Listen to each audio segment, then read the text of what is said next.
U10 Hindi अध्याय 91 कठोर शब्द 5 और अपडेट_1। पर्दे के पीछे घटित होने वाली बहुत सी बातें महुआ को पता नहीं थी, और जहां तक उसके माता पिता का सवाल है तो उसे लगता था कि वह उन्हें अंधेरे में रखने में कामयाब रहा है। कुछ दिनों बाद जब मोशान के दंपति ने मास्टर चेन के लिए कुछ उपहार तैयार किए, तब उसे एहसास हुआ कि वह रहस्य को छुपाने में असफल रहा था। बारिश के बाद निशान रह जाते हैं, हंसों के गुजर जाने के बाद भी उनकी आवाजें गूंजती रहती हैं।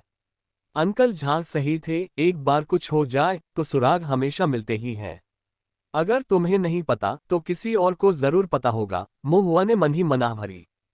मोशान ने मोहुआ को दोष नहीं दिया। उनका मानना था कि एक सच्चे आदमी को अपने कार्यों की जिम्मेदारी लेनी चाहिए और मामलों को अपने तक ही रखना चाहिए, हर चीज को साझा करने के लिए बाध्य महसूस नहीं करना चाहिए। हालांकि मोहुआ जवान था, फिर भी वह खुद को खतरे से निकालने में कामयाब रहा और बाद में शांत रहा, जिससे पता चला कि उसमें हिम्मत और जिम्मेदारी दोनों थी। इस पर विचार करते हुए मोशान को कुछ राहत मिली। लियू रुहुआ एक साथ चिंतित और व्यथित थी, उसके दिल में कुछ नाराजगी भी थी, लेकिन उसने कोई आलोचना नहीं की। बल्कि उसने मोहुआ के गाल पर जोर से चुटकी काटी, मानो अपनी झुंझलाहट निकाल रही हो। मोशान परिवार के 3 सदस्य रिफाइनरी शॉप में उपहार लेकर आए। उपहारों में जंगली मवेशी राक्षस के मांस के कई बड़े टुकड़े शामिल थे, जो मोशान द्वारा हाल ही में मारे गए 2 राक्षसों के थे। विशेष रूप से जांत का मांस, जिसे पकाने में लियू रुहुआ ने कई दिन बिताए थे। जंगली मवेशी राक्षस का मांस महंगा नहीं था, लेकिन उसे पकाने में लगने वाली मेहनत और स्टू बनाने में इस्तेमाल होने वाले स्पिरिट स्टोन्स की कीमत उसे कीमती बनाती थी।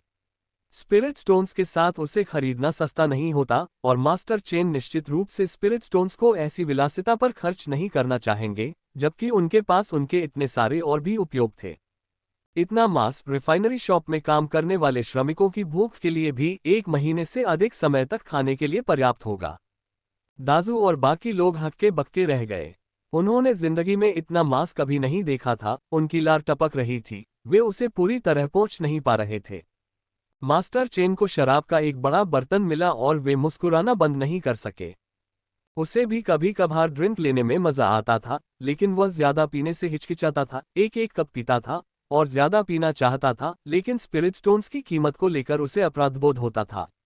शराब के इस बड़े से टब में अगर उसका पेट भरता तो वह काफी देर तक पी सकता था। 2 महीने सुचारू रूप से बीत जाने के बाद झांगलेन अंततः मोहुआ के पास आए और कहा कि यानजिन की चोटें ठीक हो गई हैं। ठीक हो गए? मोहुआ ने पूछा। टोंगशियान शहर के पिल मास्टर्स ने कियान जिन की चोटों का इलाज करने से इनकार कर दिया। कियान परिवार ने बहुत सारे स्पिरिट स्टोन खर्च किए और बाहर से कई उच्च स्तरीय पिल मास्टर्स को आमंत्रित किया। उन्हें 2 महीने लगे, लेकिन आखिरकार उन्होंने उसे ठीक कर दिया। मैंने सुना है कि उन्हें अकेले ही गोलियों के दर्जनों बैचों को परिष्कृत करना पड़ा। उनमें इस्तेमाल होने वाली आध्यात्मिक घास की मात्रा का तो कहना ही क्या, झांगलेन ने अपनी जीभ चटकाते हुए कहा। इतने सारे स्पिरिट स्टोन्स? मोहुआ ने अफसोस जताया कि कियान जिंग को बचाने के लिए इतना खर्च करना एक बेकार शर्म की बात थी। सावधान रहो, झांगलेन ने चेतावनी दी। एक पल सोचने के बाद मोहुआ ने कहा, कियान जिंग को शायद पता नहीं होगा कि मैंने ही उसे चोट पहुंचाई थी। क्या वह अब भी मुझे परेशान करेगा? तुमने उसकी मांगें ठुकरा दी और इसी वजह से वह क्रोधित हो गया और इस भयानक स्थिति में पहुंच गया। वह 2 महीने तक बिस्तर पर पड़ा रहा और ठीक होने में उसने बहुत सारे स्पिरिट स्टोन खर्च कर दिए। सबसे बड़ी बात, उसकी इज्जत बहुत गिर गई। चाहे उसे चोट किसी ने भी पहुंचाए हो, तुम ही जिम्मेदार हो और अंत में वो तुम्हें ही जिम्मेदार ठहराएगा, झांगलेन ने महुआ को समझाया।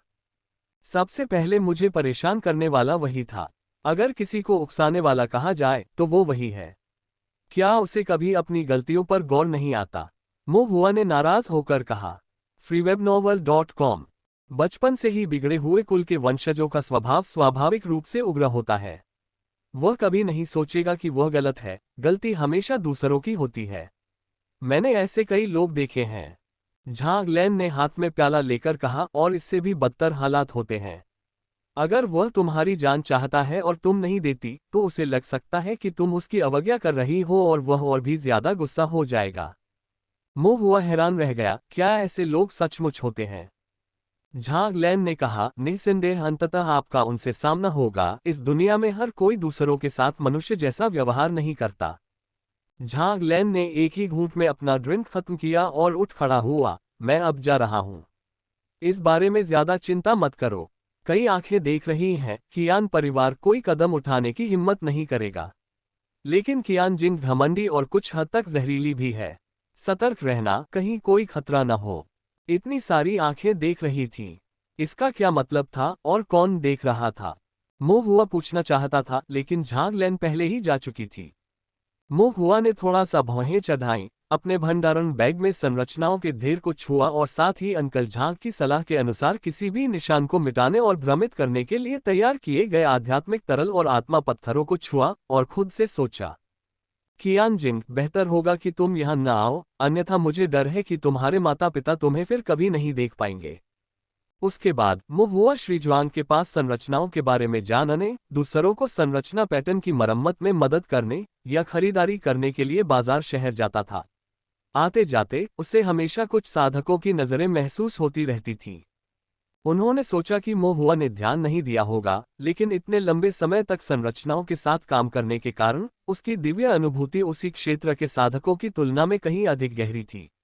वह लंबे समय से इस तरह की खुली निगरानी को स्पष्ट रूप से पहचानने में सक्षम था। कुछ लोगों की निगाहें द्वेष से भरी थीं, मानो घास में छिपे जहरीले सांप हों जिनकी आंखें जहर से भरी हों। कुछ लोग शायद महुआ पर नजर रखने और उसका पता लगाने के आदेश का पालन कर रहे थे। अन्य अधिक ठंडे और गुप्त थे, और महुआ उन्हें केवल धुंधला सा ही महसूस कर सकता था, स्पष्ट रूप से नहीं। इससे संकेत मिलता है कि इन साधकों की दिव्य भावना महुआ से अधिक प्रबल हो सकती है। यदि ऐसा है तो उनका क्षेत्र महुआ से कहीं अधिक ऊंचा होगा, संभवतः वे जो बाद के ची शोधन चरण में थे। इनके अलावा कुछ दयालु निगाहें भी थीं जो छिपी नहीं थीं। उन्हें भांपकर और उनकी तरफ देखते ही वे महुआ का अभिवादन करते। वे सभी जाने पहचाने चेहरे थे, या तो मोहल्ले के चाचा चाची, रेस्टोरेंट के ग्राहक, या मॉन्स्टर हंटिंग टीम के मॉन्स्टर हंटर्स। कुछ ऐसे भी थे जिन्हें वह अच्छी तरह जानता था लेकिन एक दो बार देखा था। कुछ ऐसे भी थे जिन्हें उसने पहले नहीं देखा था। महुआ उन्हें पहचानता नहीं था, लेकिन वे उसे पहचानते हुए प्रतीत होते थे, और जब वह उनकी ओर देखता तो मुस्कुराकर सिर हिला देते थे। तो अंकल झांग का आप पर इतनी सारी निगाहें कहने का यही मतलब था। महुआ ने अपने हृदय में सतर्कता और गर्मजोशी दोनों महसूस की। यद्यपि महुआ पर नजर रख रहे साधकों ने कोई कदम नहीं उठाया था, लेकिन जब महुआ को संदेह हुआ कि उन्होंने हार मान ली है, तो कियान जिंग वास्तव में उसे ढूंढने आया। श्री जुआंग के घर से निकलकर घर जाने के लिए तैयार होते समय महुआ पहाड़ की तलहटी में कियान जिंग से टकरा गया। महीनों तक उसे न देख पाने के कारण कियान जिंग का स्वास्थ्य खराब लग रहा था। बेशक पृथ्वी अग्नि संरचना द्वारा नजदीक से उड़ाया गया कोई भी व्यक्ति अच्छा नहीं लगेगा। उसके शरीर के कुछ हिस्से अभी भी पट्टियों में लिपटे हुए थे, उसके चेहरे पर जख्म के निशान थे, और वह अब उस सोने से सजे पंखे को नहीं दिखा रहा था। इसके बजाय उसके चेहरे पर एक भयावह भाव था, मानो वह महुआ को निगल जाना चाहता हो। यह मत सोचो कि किसी के संरक्षण में होने से तुम निश्चिंत हो सकते हो। मैंने जो अपमान सहा है उसका 100 गुना बदला मैं तुमसे वसूलूंगा। जब समय आएगा तो तुम जल्दी मौत भी नहीं मर पाओगे। तो फिर अपने स्वास्थ्य का ध्यान रखना, और ऐसा होने से पहले मत मरना, महुआ ने कहा। वह उस दुखी आकृति को देखकर खुद को रोक नहीं पाया। कियान जिंग की अभिव्यक्ति फिर से विकृत हो गई। महुआ ने मन ही मन आह भरी, ये सोचते हुए कि जो व्यक्ति जीवन और मृत्यु से गुजर चुका है वह अभी भी इतना तुच्छ कैसे हो सकता है कि एकमात्र वाक्य पर क्रोधित हो सकता है। कियान जिंग गुस्से में था, लेकिन उसने कुछ करने की हिम्मत नहीं की। हालांकि यह पहाड़ की तलहटी थी, फिर भी यह एक ऐसा रास्ता था जहां साधक अक्सर आते जाते थे, जिनमें से ज्यादातर राक्षस शिकारी थे। जब वे बात कर रहे थे तो पास में खड़े कई मॉन्स्टर हंटर्स ने उनकी ओर देखना शुरू कर दिया। उनकी निगाहें तेज थीं और वे कियान जिंग को देख रहे थे। कियान जिंग को अपनी सीमाएं पता थीं, और उसने कई कियान परिवार के शिष्यों के साथ जाने से पहले क्रूरता से फुसफुसाते हुए कहा, तुम बस प्रतीक्षा करो। महुआ ने अपना सिर हिलाया। उसके रवैये को देखकर ऐसा लग रहा था कि कियान जिंग इस मामले को जाने नहीं देना चाहती थी। क्या बेफिक्र होकर फिजूल खर्ची करना बेहतर नहीं है? रोजाना खाने पीने और मौज मस्ती में डूबे रहना बिना किसी जीविका कमाने या स्पिरिट स्टोन्स की चिंता किए। सच कहूं तो जब जिंदगी बहुत आसान हो जाती है तो लोग मौत को दावत देने लगते हैं। महुआ ने पास के मॉन्स्टर हंटर्स को धन्यवाद देते हुए प्रणाम किया, और उनसे सकारात्मक प्रतिक्रिया प्राप्त करने के बाद वह घर की ओर चल पड़ा। पहाड़ी रास्ते पर उसके पीछे बाई जिक्सी ने मोहुआ की पीछे हटती हुई आकृति को देखा। उसकी भौहें थोड़ी सिकुड़ी हुई थीं। एक पल बाद उसने धीरे से कहा, आंटी जू, जरा देख तो लो कि क्या हुआ। बाई जिक्सी के पीछे खड़े होकर आंटी जू ने सिर हिलाया। अगले दिन सुबह 6 बजे बाई मैंशन। जब बाई जिक्सी साधना के लिए बिस्तर से उठी तो आसमान में मुश्किल से ही उजाला हुआ था। उनका दैनिक साधना कार्यक्रम व्यस्त था। उन्हें अपनी साधना तकनीक, संरचनाओं और रूनों के साथ साथ कीमिया और कलाकृतियों के शोधन पर भी काम करना था। बाई हवेली को आंटी जू ने खास तौर पर बाई भाई बहनों के लिए बनवाया था, जिसमें एक कीमिया कक्ष, कलाकृतियों को परिष्कृत करने का कक्ष, पुस्तक मंडप और साधना कक्ष आदि शामिल थे, जो उनके पैतृक बाई परिवार के घर के लेआउट से काफी मिलता जुलता था। हालांकि कमरे थोड़े छोटे थे, लेकिन उनमें सभी जरूरी सुविधाएं मौजूद थीं। ये श्रीमती बाई के कहने पर किया गया था। हालांकि बाई भाई बहन घर से दूर थे, फिर भी उन्हें अपनी साधना में किसी भी तरह की लापरवाही नहीं बरतनी थी। चाची जू श्रीमती बाई के आदेशों का पालन कर रही थी और बाई भाई बहनों की दैनिक जरूरतों और उनकी साधना से जुड़े सभी मामलों का ध्यान रख रही थी। श्रीमती बाई को अपने दोनों बच्चों से बहुत उम्मीदें थीं और इसलिए वह विशेष रूप से सख्त थी। हालांकि बाई जिशिन थोड़ा चंचल और बेचैन था, फिर भी वह काफी आज्ञाकारी था। उसकी तुलना में बाईजिशी एक पूर्ण राहत थी। वह अपने दैनिक कार्यों को बिना किसी चूक के पूरा करती थी। जहां तक उसकी आध्यात्मिक मूल प्रतिभा या साधना पथ के प्रति समर्पण की बात थी, वह लगभग दोषमुक्त थी और उसे किसी की भी चिंता की आवश्यकता नहीं थी। बाई जिक्सी सुबह 6 बजे उठ जाती और आंगन में बांस के मंडप में बैठकर 2 घंटे तक खेती करती। चाची जू, जो अभी अभी लौटी थीं, बांस के जंगल के किनारे चुपचाप खड़ी प्रतीक्षा कर रही थीं। सुबह का समय हल्की धुंध से घिरा हुआ था। हरी भरी घास और पेड़ बूंदों से ढके हुए लग रहे थे और फूलों के फूल खिलने की कगार पर थे। उनके बीच बैठी बाई जिक्सी ने बर्फ सी सफेद पोशाक पहन रखी थी। उसकी त्वचा साफ और पारदर्शी थी। उसका रूप उत्तम और दोषरहित था। सुबह का सूरज धुंध के बीच से चमक रहा था, घास और पंखुड़ियों पर अपनी रोशनी डाल रहा था और बाई जिक्सी को एक नर्म, सुनहरे प्रभामंडल से सुशोभित कर रहा था। चाची जू ने आह भरी, पूरे दिन बैठकर ऐसा दृश्य देखने में संतुष्ट। बाई जिक्सी की लंबी पलकें हल्की सी फड़क उठी जब उसने अपनी आंखें खोली। आंटी जू ने आकर सारी खबरें सुनाई, जिनमें कियान जिन का मोहुआ से झगड़ा, क्या क्या कहा गया, झगड़ा कैसे बढ़ा और आखिरकार कैसे सुलझा। कियान जिन के ठीक होने के बाद वह मोहुआ से रंजिश रखता था और उसे धमकाने के लिए वापस आया। ये वही दृश्य था जो बाई जिक्सी ने एक दिन पहले देखा था। बाई जिक्सी ने थोड़ा भौहें चढ़ाई और धीरे से कहा, हम श्री जुआंग से निर्देश लेने आए थे, कोई व्यवधान नहीं चाहते थे। चाची जू ने सिर हिलाया और फिर चली गईं। हालांकि जाते समय वह सोच रही थी कि जिक्सी ने जिस हम का जिक्र किया था, क्या वह उसके और उसके भाई दोनों के लिए था या उसमें मोहुआ भी शामिल था। श्री जुआंग से पहले ही निर्देश प्राप्त कर लेने के बाद मोहुआ ने तय समय पर बाई भाई बहनों से मुलाकात की और अपने साथ कुछ बीफ, ओस्मांथस केक और मीठे किण्वित चावल लाए। उन्होंने इस अवसर का उपयोग फॉर्मेशंस के बारे में कुछ प्रश्न पूछने के लिए भी किया। जब वे बात कर रहे थे, मोहुआ को अक्सर ऐसा महसूस होता था कि बाई जिक्सी उसकी गर्दन को घूर रही है।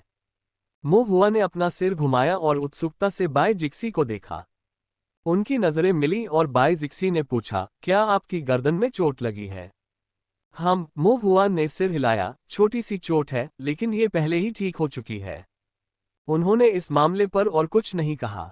बाई जिक्सी ने पूछना बंद कर दिया और पके हुए चावल को एक एक कौर में चुस्कियां लेकर खाने लगी। श्री जुआंग के निवास से निकलकर घर लौटने के बाद मोहुआ अपने केबिन में वापस चला गया और फॉर्मेशन बुक्स के पन्ने पलटने लगा। चूंकि कियान जिंग उसके पास आ चुका था और वह जानता था कि कियान जिंग शायद इस मामले को यहीं नहीं छोड़ेगा, मोहुआ ने कियान जिंग के तरीकों से निपटने की तैयारी शुरू कर दी। अभी तक मंत्र सीखने में असमर्थ और अन्य क्षेत्रों में पारंगत न होने के कारण मोहुआ मुख्यतः संरचनाओं पर निर्भर था। मोहुआ ने ध्यान केंद्रित करने के लिए कुछ संरचनाओं का चयन किया और लगन से उन्हें सीखना शुरू कर दिया। इनमें से एक था लकड़ी बांधने वाला स्वरूप, जो सक्रिय होने पर हल्की नीली लकड़ी जैसी आध्यात्मिक शक्ति छोड़ता था, जो बेलों की तरह गुंथकर व्यक्ति को बांध लेती थी तथा दुश्मन को फंसाने के लिए उपयोगी होती थी। दूसरा था आतिशबाजी का स्वरूप, जो पहले खींची गई चमकदार आग के स्वरूप जैसा ही था। हालांकि रोशनी देने वाले चमकदार आग के स्वरूप के विपरीत आतिशबाजी का स्वरूप सक्रिय होने पर आसमान में एक आकर्षक लाल आतिशबाजी उड़ाता था। आतिशबाजी की संरचना आमतौर पर उत्सवों के दौरान, त्योहारों के दौरान साधकों द्वारा आतिशबाजी बनाने, आकाश को विविध रंगों से रंगने और एक सुंदर दृश्य बनाने के लिए उपयोग की जाती है। मोहुआ ने अप्रत्याशित खतरे की स्थिति में दूसरों का ध्यान आकर्षित करने और बिना सहायता के अकेले रहने से बचने के लिए आतिशबाजी संरचना का उपयोग करने की योजना बनाई थी। एक और संरचना है लौह कवच संरचना, जिसे मोहुआ ने एक पतले रतन कवच पर चित्रित किया था। इससे रतन कवच स्टील जितना कठोर हो सकता था, जिससे संकट के समय उसकी जान बच सकती थी। लौह कवच संरचना का उद्देश्य मूल रूप से कवच को और मजबूत बनाना था, क्योंकि कवच परिष्कृत लोहे से बना था जो पहले से ही मजबूत था। लौह कवच संरचना के जुड़ने से कवच लगभग अविनाशी हो गया। जब शरीर साधक लौह कवच संरचना से रंगे कवच पहनकर युद्ध करते थे, तो वे चट्टान की तरह ठोस हो जाते थे, वे पंखों वाले बाघों की तरह अजेय हो जाते थे। नजदीकी मुकाबले में कवच परिणाम को महत्वपूर्ण रूप से प्रभावित करता है और इसलिए यह बॉडी कल्टीवेटर्स के लिए अत्यंत महत्वपूर्ण है। हालांकि कवच महंगा था, उसे बनाने के लिए बहुत सारे परिष्कृत लोहे और मेहनत की जरूरत होती थी, जो मोहुआ के लिए वहन करना संभव नहीं था। टोंगशियान शहर के सभी राक्षस शिकारियों में से केवल कुछ के पास ही कवच था, ज्यादातर अभी भी ज्यादा किफायती रतन कवच का इस्तेमाल करते थे।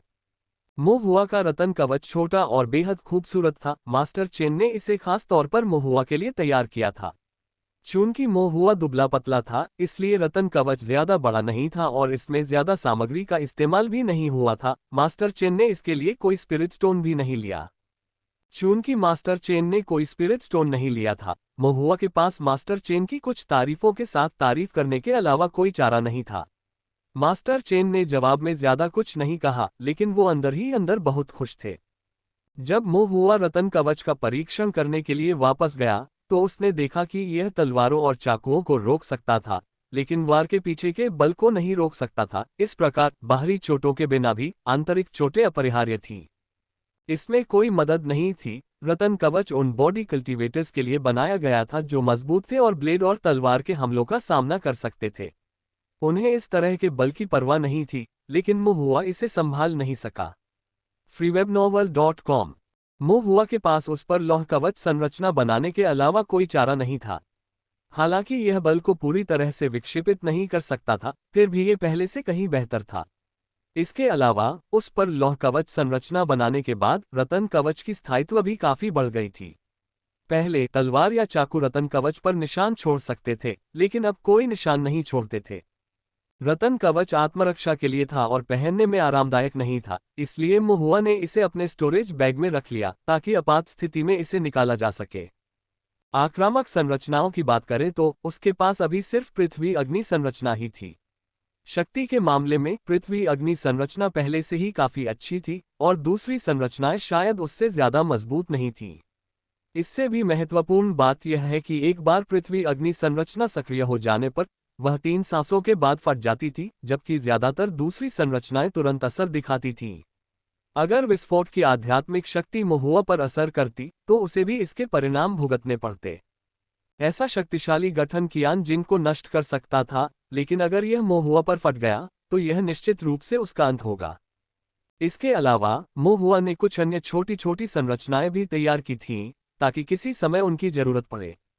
हालांकि 2 दिन बाद झांगलैन ने मोहुआ को ढूंढ लिया और तुरंत कहा कि यानजिंग पागल हो गया है, वह अब आपको परेशान नहीं करेगा। मोहुआ का मुंह खुला रह गया। मोहुआ के हाव भाव देखकर झांगलैन को पता चल गया कि उसे वास्तव में कुछ भी पता नहीं था और उसने राहत की सांस लेते हुए कहा। जब कियान जिन सो रहा था, किसी ने उसे पूरी तरह से ताज़ा राक्षसी खून और खून से लथपथ आंतरिक अंगों में भिगो दिया।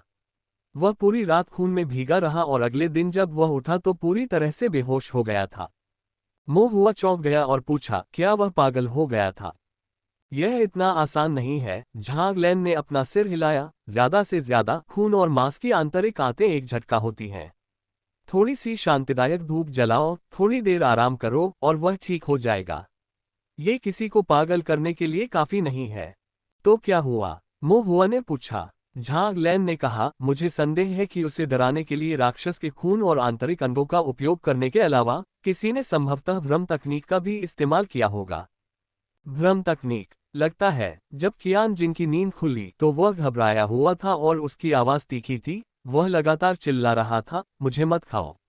अगर मैं गलत नहीं हूं, तो किसी ने उसे यह विश्वास दिलाने के लिए एक भ्रम तकनीक का इस्तेमाल किया था कि सपने में उसे एक राक्षस धीरे धीरे खा रहा है। जब वह उठा और उसने अपने चारों ओर राक्षस का खून और उसकी अंतड़ियां देखी, तो उसे लगा कि वह किसी जानवर के पेट में है, जिसे सचमुच राक्षस ने खा लिया है। दर्द और डर से तड़पते हुए वह अचानक टूट गया और पागल हो गया। मोहुआ ने हैरानी से सुना, उसे हैरानी हुई कि ऐसे मंत्र भी होते हैं। वह खुद को पूछ ही नहीं पाया, भ्रम तकनीक, क्या मैं इसे सीख सकता हूँ? झांग लैन ने मोहुआ को देखा और कहा, तुम नहीं कर सकते, और इस तरह मोहुआ की मूर्खतापूर्ण कल्पना का अंत हो गया। भ्रम विद्या एक बहुत ही विशेष मंत्र है। इसे सीखने के लिए एक विशेष प्रकार की मध्य रेखा और संरचना के साथ साथ गहन पारिवारिक ज्ञान की आवश्यकता होती है। सामान्य साधक इसे नहीं सीख सकते, उनके पास इसे सीखने के लिए कोई जगह नहीं है और वे इसे बिल्कुल भी नहीं सीख सकते, झांग लैन ने समझाया। थोड़ा निराश महसूस करते हुए मोहुआ ने झांग लैन से पूछा, चाचा झांग, क्या आप इसे सीख सकते हैं? झांग लैन ने घुटते हुए कहा, मैं भी नहीं कर सकता। मोहुआ को अंदर से थोड़ा आराम और बेहतर महसूस हुआ। झांग लैन ने मोहुआ की छोटी छोटी तरकीबें देखीं और बड़बड़ाते हुए कहा, हालांकि मैं भ्रम तकनीक नहीं जानता, लेकिन जो मंत्र मैं जानता हूं वे जरा भी कमतर नहीं हैं। अंकल झांग, आप बहुत अद्भुत हैं, मोहुआ ने शांत किया। झांग लैन ने उनसे बहस नहीं की और मुख्य विषय पर लौट आए, क्या आप जानते हैं कि भ्रम तकनीक का उपयोग किसने किया था? मुझे कैसे पता होगा? मोहुआ ने ये कहते हुए अपना सिर हिलाया, लेकिन आंटी जू का घूंघट वाला चेहरा उसके दिमाग में घूम गया, बस एक धुंधली छाया जो चमकती हुई दिखाई दे रही थी। मोहुआ ने जिन उच्च स्तरीय साधकों का सामना किया था, उन्हें उंगलियों पर गिना जा सकता था। उनमें से चाचीजू सबसे अधिक संभावित थी और भ्रम तकनीकों का उपयोग मोहुआ पर उनके द्वारा छोड़े गए प्रभाव के अनुरूप था। तुमने सही अनुमान लगाया, झांग लैन ने मोहुआ के हाव भाव देखकर पूछा और भौहें चढ़ा दी। झांग लैन एक ताओवादी दरबारी अधिकारी के अनुरूप सुस्त दिखने के बावजूद अवलोकन की गहरी समझ रखते थे। मोहुआ ने सोचा और फिर झांग लैन से पूछा, ताओवादी न्यायालय इस बारे में क्या करने की योजना बना रहा है? ज्यादा कुछ नहीं, झांग लैन ने इत्मीनान से शराब का घूंट लेते हुए कहा, भ्रम तकनीक का उपयोग करने में सक्षम एक साधक कोई साधारण व्यक्ति नहीं है। कियान परिवार इसका प्रचार करने या इसकी जांच करने की हिम्मत नहीं करता। अगर कियान परिवार चुप रहता है तो ताओवादी दरबार शांति से रहने में प्रसन्न होगा और इसमें शामिल होने की जहमत नहीं उठाएगा। क्या कियान परिवार इसे जाने दे सकता है? मोहुआ को संदेह हुआ। कियान परिवार ने नींव निर्माण साधकों को सतर्क कर रखा है, फिर भी इसके बावजूद कोई उनकी जानकारी के बिना अंदर आया, उनके युवा गुरु पर एक मायावी तकनीक का प्रयोग किया और उन्हें एक भी सुराग नहीं मिल सका। बस यही बात उन्हें डराने के लिए काफी है। झांग लैन ने अपने दुर्भाग्य पर प्रसन्न होते हुए कहा, अगर वह व्यक्ति कियान जिन को पागल करने के लिए एक मायावी तकनीक का इस्तेमाल कर सकता था, तो स्वाभाविक रूप से वे उसकी जान लेने के लिए दूसरे मंत्रों का भी इस्तेमाल कर सकते थे। उन्होंने मायावी तकनीक का इस्तेमाल सिर्फ डराने धमकाने के लिए किया था, ताकि कियान परिवार खुद पर नजर रखे और ऐसी मुसीबत न खड़ी करे जिसे वे संभाल न सकें। अगर कियान परिवार इस साधारण संदेश को नहीं समझ पाता, तो वे कभी भी तोंगशियान शहर का सबसे बड़ा परिवार नहीं बन पाते, उन्होंने आगे कहा। अंत में कियान परिवार केवल एक प्रथम श्रेणी का परिवार है, मूल्यांकित परिवारों में वे सबसे निचले पायदान पर हैं तथा सच्चे कुलीन कुलों के साथ तुलना करने में असमर्थ हैं। मोहुआ को अचानक समझ आ गया, परिवारों को वाकई क्रम दिया गया था। झांग लैन एक कुलीन कुल से होने के कारण अंदरूनी कामकाज के बारे में बहुत कुछ जानती थी। ठीक है, यह मामला सुलझ गया। अगर कियान जिंग ठीक भी हो जाए तो इन कुछ झटकों के बाद वह और कोई परेशानी खड़ी करने की हिम्मत नहीं करेगा। तुम शांति से अपना अभ्यास और फॉर्मेशन आर्ट्स का अध्ययन जारी रखो, झांग लैन ने अपने स्वर में थोड़ी शांति के साथ कहा। धन्यवाद अंकल झांग, मोहुआ ने अपना आभार व्यक्त किया। झांग लैन के आलसी स्वभाव को देखते हुए जब उसके पास करने को कुछ नहीं होता था, तो मोहुआ से बातें करना, जो शायद बोरियत के समय बिताने का एक तरीका था, मोहुआ के लिए उसकी चिंता को भी दर्शाता था। ये मोहुआ समझ सकता था। झांग लैन ने मोहुआ को एक नज़र देखा और मन ही मन सोचा कि इस लड़के में वाकई लोगों के साथ अच्छा व्यवहार करने का कौशल है। मॉन्स्टर हंटर को छोड़कर ये तथ्य कि दाजू नाम के युवक ने कियान जिंग के खिलाफ खड़े होने की हिम्मत की सराहनीय था और पड़ोस के कई कल्टीवेटर मोहुआ के बहुत शौकीन लग रहे थे। जहां तक उस साधक का प्रश्न है जिसने भ्रम तकनीक का उपयोग किया था, यह असंभव था कि उनका महुआ से कोई संबंध नहीं था। कौन किसी अपरिचित कबीले के सदस्य को पागल करने के लिए अपनी सीमा से बाहर जाएगा? झांग लैन ने अपना सिर हिलाया और जाने से पहले महुआ को विदाई दी। अपना ख्याल रखना अंकल झांग। महुआ ने अपना छोटा सा हाथ हिलाया। झांग लैन के जाने के बाद महुआ मेज पर बैठा अपने स्टोरेज बैग में से कुछ उलट पुलट कर रहा था। अंदर रखे फॉर्मेशन पैटर्न के मोटे ढेर को देखकर उसे थोड़ा अफसोस हुआ। ये दुख की बात थी कि कियानजिन की परेशानी पैदा करने के बिना इन संरचना पैटर्नों के उपयोग के लिए कोई स्थान नहीं था। और वह भ्रम तकनीक, उसने सोचा कि क्या ये वास्तव में चाचीजू द्वारा इस्तेमाल की गई थी। महुआ हैरान था। अगले दिन श्री जुआंग से फॉर्मेशन आर्ट्स पर सलाह लेने के बाद महुआ बाई भाई बहनों से मिलने गए। बाई जिशिंग ऊँघ रहा था जबकि बाई जिक्सी किताब पढ़ रही थी। महुआ चुपचाप बाई जिक्सी को देख रहा था, ये जानने की कोशिश कर रहा था कि क्या वह कुछ जानती है। हालांकि आकर्षक होने के अलावा उसके चेहरे में और कुछ भी खास नहीं था। बाई जिक्सी ने महुआ की निगाहें महसूस की, अपना सिर घुमाया और उत्सुकता से उसकी ओर देखा। उनकी नजरें मिली और महुआ ने धीरे से पूछा, क्या आंटी जू 3 रात पहले घर पर थी? freewebnovel.com। बाई जिक्सी ने एक पल सोचा और एक मुस्कान के साथ कहा, जो वास्तव में मुस्कान नहीं थी, ऐसा लगता है कि वह नहीं थी। ओह, महुआ समझ गया और आगे कुछ नहीं पूछा। थोड़ी देर बाद उसने फुसफुसाते हुए कहा, मेरे परिवार के पास भी ओस्मंथस केक है, क्या तुम्हें भी चाहिए? बाई जिक्सी ने सिर हिलाया और महुआ ने आंखें मूंदकर मुस्कुराया।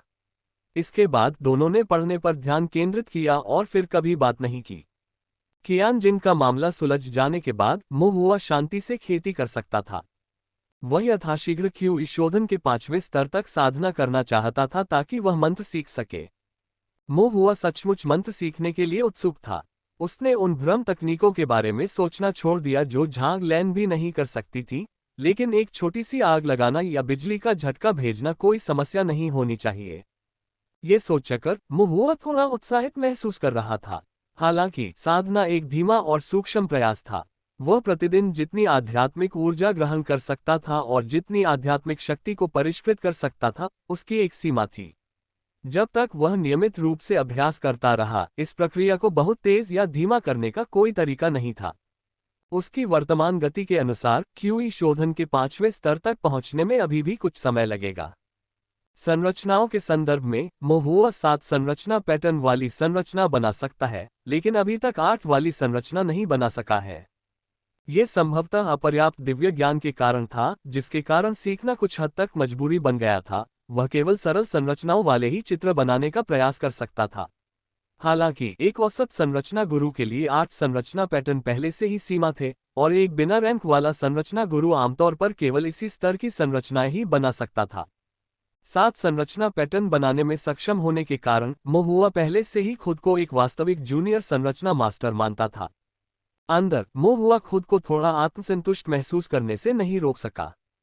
और 8 के बाद 9 थे। 9 गठन पैटर्न के साथ किसी को प्रथम श्रेणी का माना जा सकता था। एक बार जब वह 9 फॉर्मेशन पैटर्न बना लेगा तो वह प्रथम श्रेणी के फॉर्मेशन मास्टर के मूल्यांकन की तैयारी के लिए तैयार हो जाएगा। महुआ ने सुना था कि सभी ताओ साधना वर्गीकरणों में गठन गुरुओं के लिए मूल्यांकन सबसे कठोर, सबसे सटीक और सबसे कठिन था। मुझे आश्चर्य है कि मूल्यांकन में कौन सी संरचनाएं शामिल होंगी। महुआ थोड़ा घबराया हुआ था, फिर भी वह इसका इंतजार कर रहा था। अगर वह प्रथम श्रेणी का फॉर्मेशन मास्टर बन जाता तो उसे बिना कुछ किए हर महीने स्पिरिट स्टोन मिल सकते थे। अगर भविष्य में कोई दुर्घटना हो जाए और वह साधना करने में असमर्थ हो जाए, तब भी उसे मूल भत्ता मिल सकता था और वह भूख से नहीं मरता था। महुआ को उस विचार से ईर्ष्या हुई। लेकिन पूरे तोंगशियान शहर में सभी कुलों और संप्रदायों सहित प्रथम श्रेणी के गठन गुरु बनने के लिए मूल्यांकन पास करने वाले साधकों की संख्या बहुत कम थी। उसके जैसे गरीब, लापरवाह साधक की तो बात ही छोड़ दीजिए। इससे पता चलता है कि गठन गुरुओं के लिए मूल्यांकन वास्तव में कितना कठिन था। महुआ 8 संरचना पैटर्न बना सकता था, लेकिन 8 से 9 तक का चरण उसे बहुत दूर लग रहा था। पहले जब महुआ दिन रात आकृतियां बनाने का अभ्यास करता था तो उसे अपनी दिव्य अनुभूति में लगातार वृद्धि महसूस होती थी। लेकिन अब जब वह जिन आकृतियों का अभ्यास कर रहा था वे ज्यादा चुनौतीपूर्ण थीं और ज्यादा बार बार की जाती थीं, तो उसने पाया कि उसकी दिव्य अनुभूति में वृद्धि उतनी ध्यान देने योग्य नहीं थी। इस गति से उन्हें यह अंदाजा नहीं था कि नौ संरचना पैटर्न बनाने में कितना समय लगेगा। मो हुआ ने पहले भी इस मुद्दे पर श्री जुआंग से परामर्श किया था। श्री जुआंग के चेहरे पर एक जटिल भाव था और यह पहली बार था जब मो हुआ ने उन पर ऐसा भाव देखा था। क्या तुम्हें एहसास नहीं हुआ कि तुम्हारा दायरा बहुत नीचा है? मिस्टर जुआंग ने चुपचाप मो हुआ की ओर देखा। दिव्य भावना अंततः सीमित है और इसकी शक्ति का आधार तुम्हारा दायरा है। मो हुआ को अचानक एहसास हुआ कि उसने एक मूर्खतापूर्ण प्रश्न पूछा था। साधकों के शरीर और उनकी आध्यात्मिक शक्ति की प्रबलता भी सीमित थी, जो स्वाभाविक रूप से उनके क्षेत्र द्वारा निर्धारित होती थी। नए क्षेत्र में प्रवेश किए बिना, चाहे कोई अपने वर्तमान क्षेत्र में अपने शरीर या आध्यात्मिक शक्ति को कितना भी परिष्कृत कर ले, दोनों में से किसी में भी वृद्धि नहीं होगी। बात बस इतनी थी कि साधक अपने भौतिक शरीर और आध्यात्मिक शक्ति पर काम करते थे, लेकिन दिव्य ज्ञान पर नहीं। इसलिए मो हुआ क्षण भर के लिए यह बात भूल गया था। आपके मार्गदर्शन के लिए धन्यवाद महोदय, मो हुआ ने थोड़ा शर्मिंदा होकर कहा।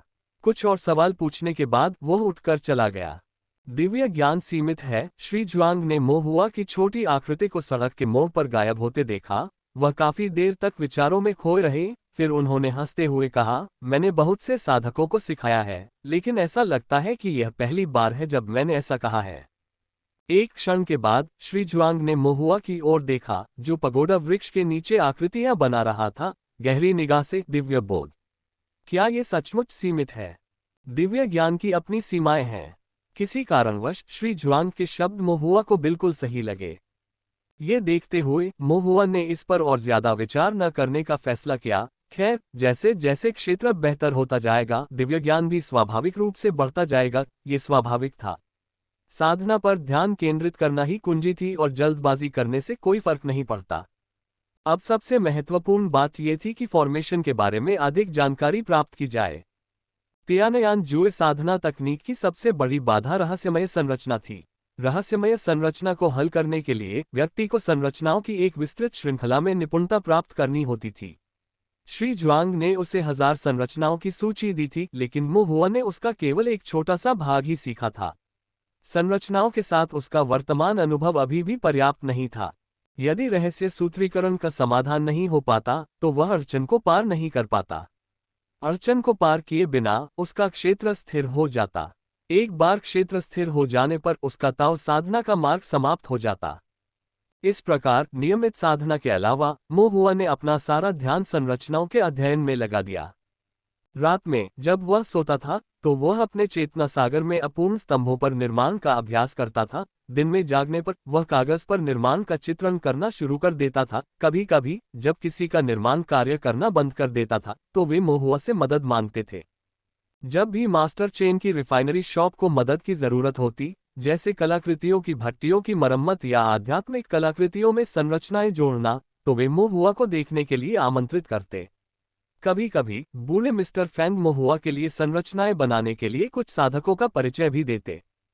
कुछ लोगों ने पारिश्रमिक के रूप में मो हुआ स्पिरिट स्टोन दिए, जबकि अन्य, जिनके परिवार वास्तव में गरीब थे, वे केवल घर पर उगाए गए फल और सब्जियां या चीनी की आकृतियां और खिलौने ही दे सकते थे, जो वे बाजार शहर में बेचते थे, क्षमा याचना के साथ। मो हुआ जानता था कि ढीले साधकों के लिए जीवन आसान नहीं था, इसलिए उसने केवल प्रतीकात्मक रूप से कुछ आत्मा पत्थरों को स्वीकार किया, और अगर उसे कभी कभी कुछ भोजन, पेय और खिलौने मिल जाते थे, तो वह काफी खुश होता था। मो हुआ का प्रारंभिक इरादा जो कुछ उसने सीखा था उसे लागू करना था, फॉर्मेशन का अभ्यास करना था, इसलिए उसने इन पुरस्कारों पर ज्यादा ध्यान नहीं दिया। इससे एक ऐसी स्थिति उत्पन्न हुई कि जब भी मो हुआ खरीदारी करने जाता, तो वे चाचा चाची, बूढ़े पुरुष और बूढ़ी महिलाएं, जिनकी उसने अतीत में मदद की थी, उसके हाथों में चीजें थमा देते। पहाड़ों से तोड़े गए जंगली फल, घर पर बने उबले हुए चावल के केक, बांस से बुने हुए टिड्डे, मन को शांत करने के लिए सुगंध की थैलियां, और यहाँ तक कि महिला चिकित्सकों के लिए रूजा और रूमाल भी। जब भी मो हुआ उन्हें आत्मा पत्थर देने की कोशिश करता, तो वे उसे लेने से साफ इनकार कर देते, और अगर वह उनका उपहार नहीं लेता तो वे काफी दुखी हो जाते। इसलिए एक भी स्पिरिट स्टोन खर्च किए बिना मो हुआ सड़क के एक छोर से दूसरे छोर तक चल सकता था। उसका स्टोरेज बैग इतना भरा हुआ था कि वह एक छोटे अमीर लड़के की तरह लग रहा था, जो सिर्फ खाता पीता है और मुफ्त में चीजें लेता है, जिससे वह कुछ हद तक हैरान रह जाता था। कुछ समय बाद मोहुआ को एक गंभीर समस्या का सामना करना पड़ा। आध्यात्मिक स्याही खरीदने के लिए उसके पास आत्मा पत्थर समाप्त हो गए थे। जब से लियू रुहुआ ने एक रेस्तरां खोला था, मोहुआ के परिवार की स्थिति में काफी सुधार हुआ था। मोहुआ रोजाना साधना के लिए जिन आत्मा रत्नों का इस्तेमाल करता था, वे उसके माता पिता ने दिए थे। मोहुआ शुरू में उन्हें लेना नहीं चाहता था, लेकिन मो शान और लियू रुहुआ ने जिद की। उन्होंने कहा कि मोहुआ अभी छोटा है और अभी उसके लिए आत्मनिर्भर होने का समय नहीं आया है। मोहुआ ने खुद भी आकृतियां बनाकर कुछ स्पिरिट स्टोन कमाए थे और उनसे वह आकृतियां बनाने के अभ्यास के लिए ब्रश और स्याही खरीदता था। कभी कभी वह 1-2 स्पिरिट स्टोन कुछ स्वादिष्ट चीजों पर खर्च कर देता था। कुल मिलाकर मोहुआ की स्पिरिट स्टोन्स की आय और व्यय अपेक्षाकृत संतुलित थे, कभी कभी थोड़ा अधिशेष होता था। यद्यपि अधिशेष बहुत अधिक नहीं था, लेकिन जब से मोहुआ की साधना में सुधार हुआ, उसकी दिव्य इंद्रिय धीरे धीरे मजबूत हुई, जिससे अधिक जटिल संरचनाएं विकसित हुईं और त्यानयान जुए के प्रभाव के कारण दिव्य इंद्रिय पर उसका नियंत्रण बेहतर हो गया, जिससे उसकी संरचनाओं का चित्रण और भी तेज हो गया। वह जितनी तेजी से आकृतियां बनाता, हर दिन उतनी ही ज्यादा आकृतियां बनाता। जितना ज्यादा आकृतियां बनाता, उसकी दिव्य अनुभूति उतनी ही प्रबल होती। दिव्य अनुभूति जितनी प्रबल होती, आकृतियां उतनी ही जटिल होती। जटिलता के बावजूद मोहुआ तेजी से आकृतियां बनाता गया, जिसके परिणामस्वरूप आकृतियों की संख्या लगातार बढ़ती गई। ताओवादी स्टेल त्यानयान जुए ध्यान तकनीक। इस मूलतः पुण्य चक्र ने एक दुष्परिणाम को जन्म दिया। freewebnovel.com। मोहुआ ने आध्यात्मिक स्याही का उपयोग पानी की तरह किया और स्वाभाविक रूप से आत्मा पत्थरों का उसका व्यय भी पानी की तरह बह गया। एक दिन मोहुआ को स्थिति की गंभीरता का एहसास हुआ जब उसने पाया कि उसकी आध्यात्मिक स्याही समाप्त हो गई है और उसने अपने सभी आत्मा पत्थर खर्च कर दिए हैं। मोहुआ अब पैसे विहीन हो गया था, थोड़ा परेशान था, क्या करूं? माँ और पिताजी से और अधिक पूछें। मोहुआ ने सिर हिलाया।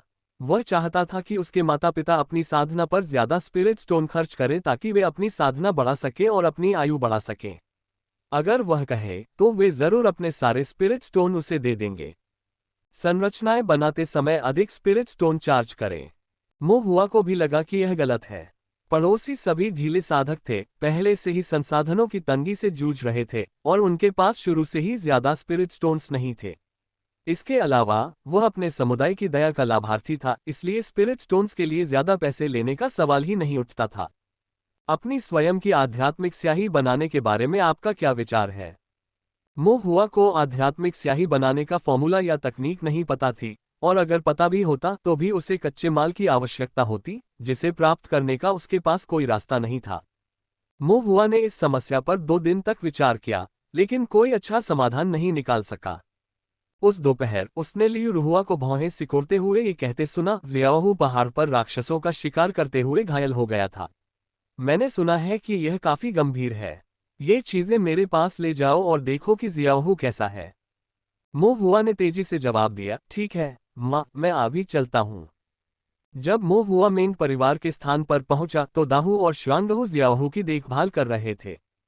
जियाओहू आंखें बंद करके बिस्तर पर लेटा था, उसका चेहरा पीला था और उसकी पीठ पर खून से सना पंजा का निशान था जिससे खून रिस रहा था। मोहुआ को देखकर दाहू और श्वांगहू की आंखें चमक उठीं, लेकिन फिर उनके भाव फिर से फीके पड़ गए। ये 2 महीने में मोहुआ का दाहू और अन्य लोगों के साथ पहला पुनर्मिलन था। राक्षस शिकारी होना कोई आसान पेशा नहीं था। उसी लोक के राक्षस जानवर साधकों से कहीं ज्यादा शक्तिशाली थे, क्योंकि उनकी जन्मजात शारीरिक क्षमता और प्रबल रक्त क्यू उन्हें फुर्तीला और संवेदनशील बनाती थी। इसके अलावा राक्षस जानवरों की राक्षसी शक्ति में या तो पंचतत्वों की शक्ति होती थी या प्राकृतिक घातक विष, जिससे उन्हें संभालना मुश्किल हो जाता था। मॉन्स्टर हंटर बनने का मतलब था दिन रात अथक परिश्रम करना और जीवन और मृत्यु के बीच की बारीक रेखा को पार करना। कई दुर्जय मॉन्स्टर हंटर्स बस एक पल की लापरवाही से मॉन्स्टर बीस्ट्स द्वारा निगल लिए गए हैं। यहाँ तक कि सबसे ताकतवर मॉन्स्टर हंटर्स को भी इन जीवों के सामने जोड़ी बनाकर एक दूसरे का ध्यान रखना पड़ा, ताकि किसी भी तरह की चूक की गुंजाइश न रहे। दाहू और अन्य लोग अभी भी नौसिखिए थे। उन्होंने अभी राक्षस शिकार का अपना प्रयास शुरू किया था और उन्हें बहुत कुछ सीखना था, इसलिए उन्हें अधिक खतरे का सामना करना पड़ा। साधना और ताओवादी कौशल दोनों में ढीले साधकों के अपने साथियों के बीच उत्कृष्ट होने के बावजूद दाहू और अन्य लोगों ने तेजी से सीखा लेकिन जब वास्तव में राक्षस जानवरों का शिकार करने की बात आई तो उनके लिए जल्दी से समायोजित करना असंभव था।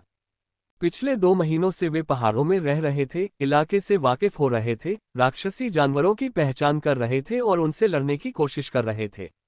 इन लड़ाइयों में पूरी एकाग्रता जरूरी थी, किसी भी चूक से चोट लग सकती थी या इससे भी बदतर मौत हो सकती थी। एक 17 वर्षीय किसान जो उनके साथ पहाड़ों में गया था, एक राक्षस जानवर का सामना करते ही घबरा गया और उसकी गर्दन पर काट लिया गया। वह खून से लथपथ होकर मर गया। ये वो कहानियां थीं जो दाहू ने मोहुआ को सुनाई थीं, और इनसे मोहुआ को राक्षस शिकारी शीर्षक का महत्व गहराई से समझ में आ गया था। अब जियाओहू, जो मोहुआ के साथ खेलते हुए बड़ा हुआ था, खून से लथपथ पीठ के साथ वहां लेटा हुआ था। क्या बूढ़े मिस्टर फैंग देखने आए हैं? जियाओहू का पीला चेहरा देखकर मोहुआ को दुख का एहसास हुआ। बूढ़े मिस्टर फैंग यहाँ आए थे। उन्होंने कुछ औषधीय जड़ी बूटियां तैयार की और उन्हें घाव पर लगाया, और जियाओहू ने भी उनकी दी हुई गोलियां ले ली। श्वांगहू ने आंखें लाल करते हुए कहा। क्या हुआ? मोहुआ पूछे बिना नहीं रह सका। हम अंकल जो और उनकी टीम के साथ राक्षस का शिकार करने पहाड़ पर चढ़ रहे थे, तभी हमारा सामना एक स्प्लिट क्लॉ वुल्फ डेमन से हुआ, जो 2 आदमियों जितना लंबा था, गहरे लाल रंग के फर वाला, 3 फुट लंबे नुकीले दांत और कांटेदार हुक जैसे पंजे वाला। इसकी ताकत लगभग पहली श्रेणी के मध्य चरण में थी, अभी अंतिम चरण में नहीं। हमारी टुकड़ी को इससे निपटने में सक्षम होना चाहिए था। अंकल जो और अन्य लोग उससे युद्ध में उलझ गए और हमें बाहर से सहायता प्रदान करने और इसे भागने से रोकने का निर्देश दिया। freewebnovel.com। एक लंबी लड़ाई के बाद अंकल जो और उनकी टीम घायल हो गई और स्प्लिट क्लॉ मौत के कगार पर लग रहा था, लेकिन अचानक वह पूरी ताकत से फट पड़ा और हम तीनों पर टूट पड़ा। दाहू और मुझे अंकल जो की हिदायत याद थी कि जल्दबाजी में कोई कदम न उठाएं, लेकिन जियाओहू ने घबराहट में स्प्लिट क्लॉ पर जोर से वार कर दिया। उस वार ने स्प्लिट क्लॉ को मारा और सिर्फ उसके फर को घायल किया। जियाओहू द्वारा अपने हमले से बने छेद का फायदा उठाते हुए राक्षस जियाओहू की पीठ पर घूमा और एक पंजे से जियाओहू के रतन कवच को फाड़ डाला। जियाओहू का मांस फट गया, खून बेकाबू होकर बहने लगा।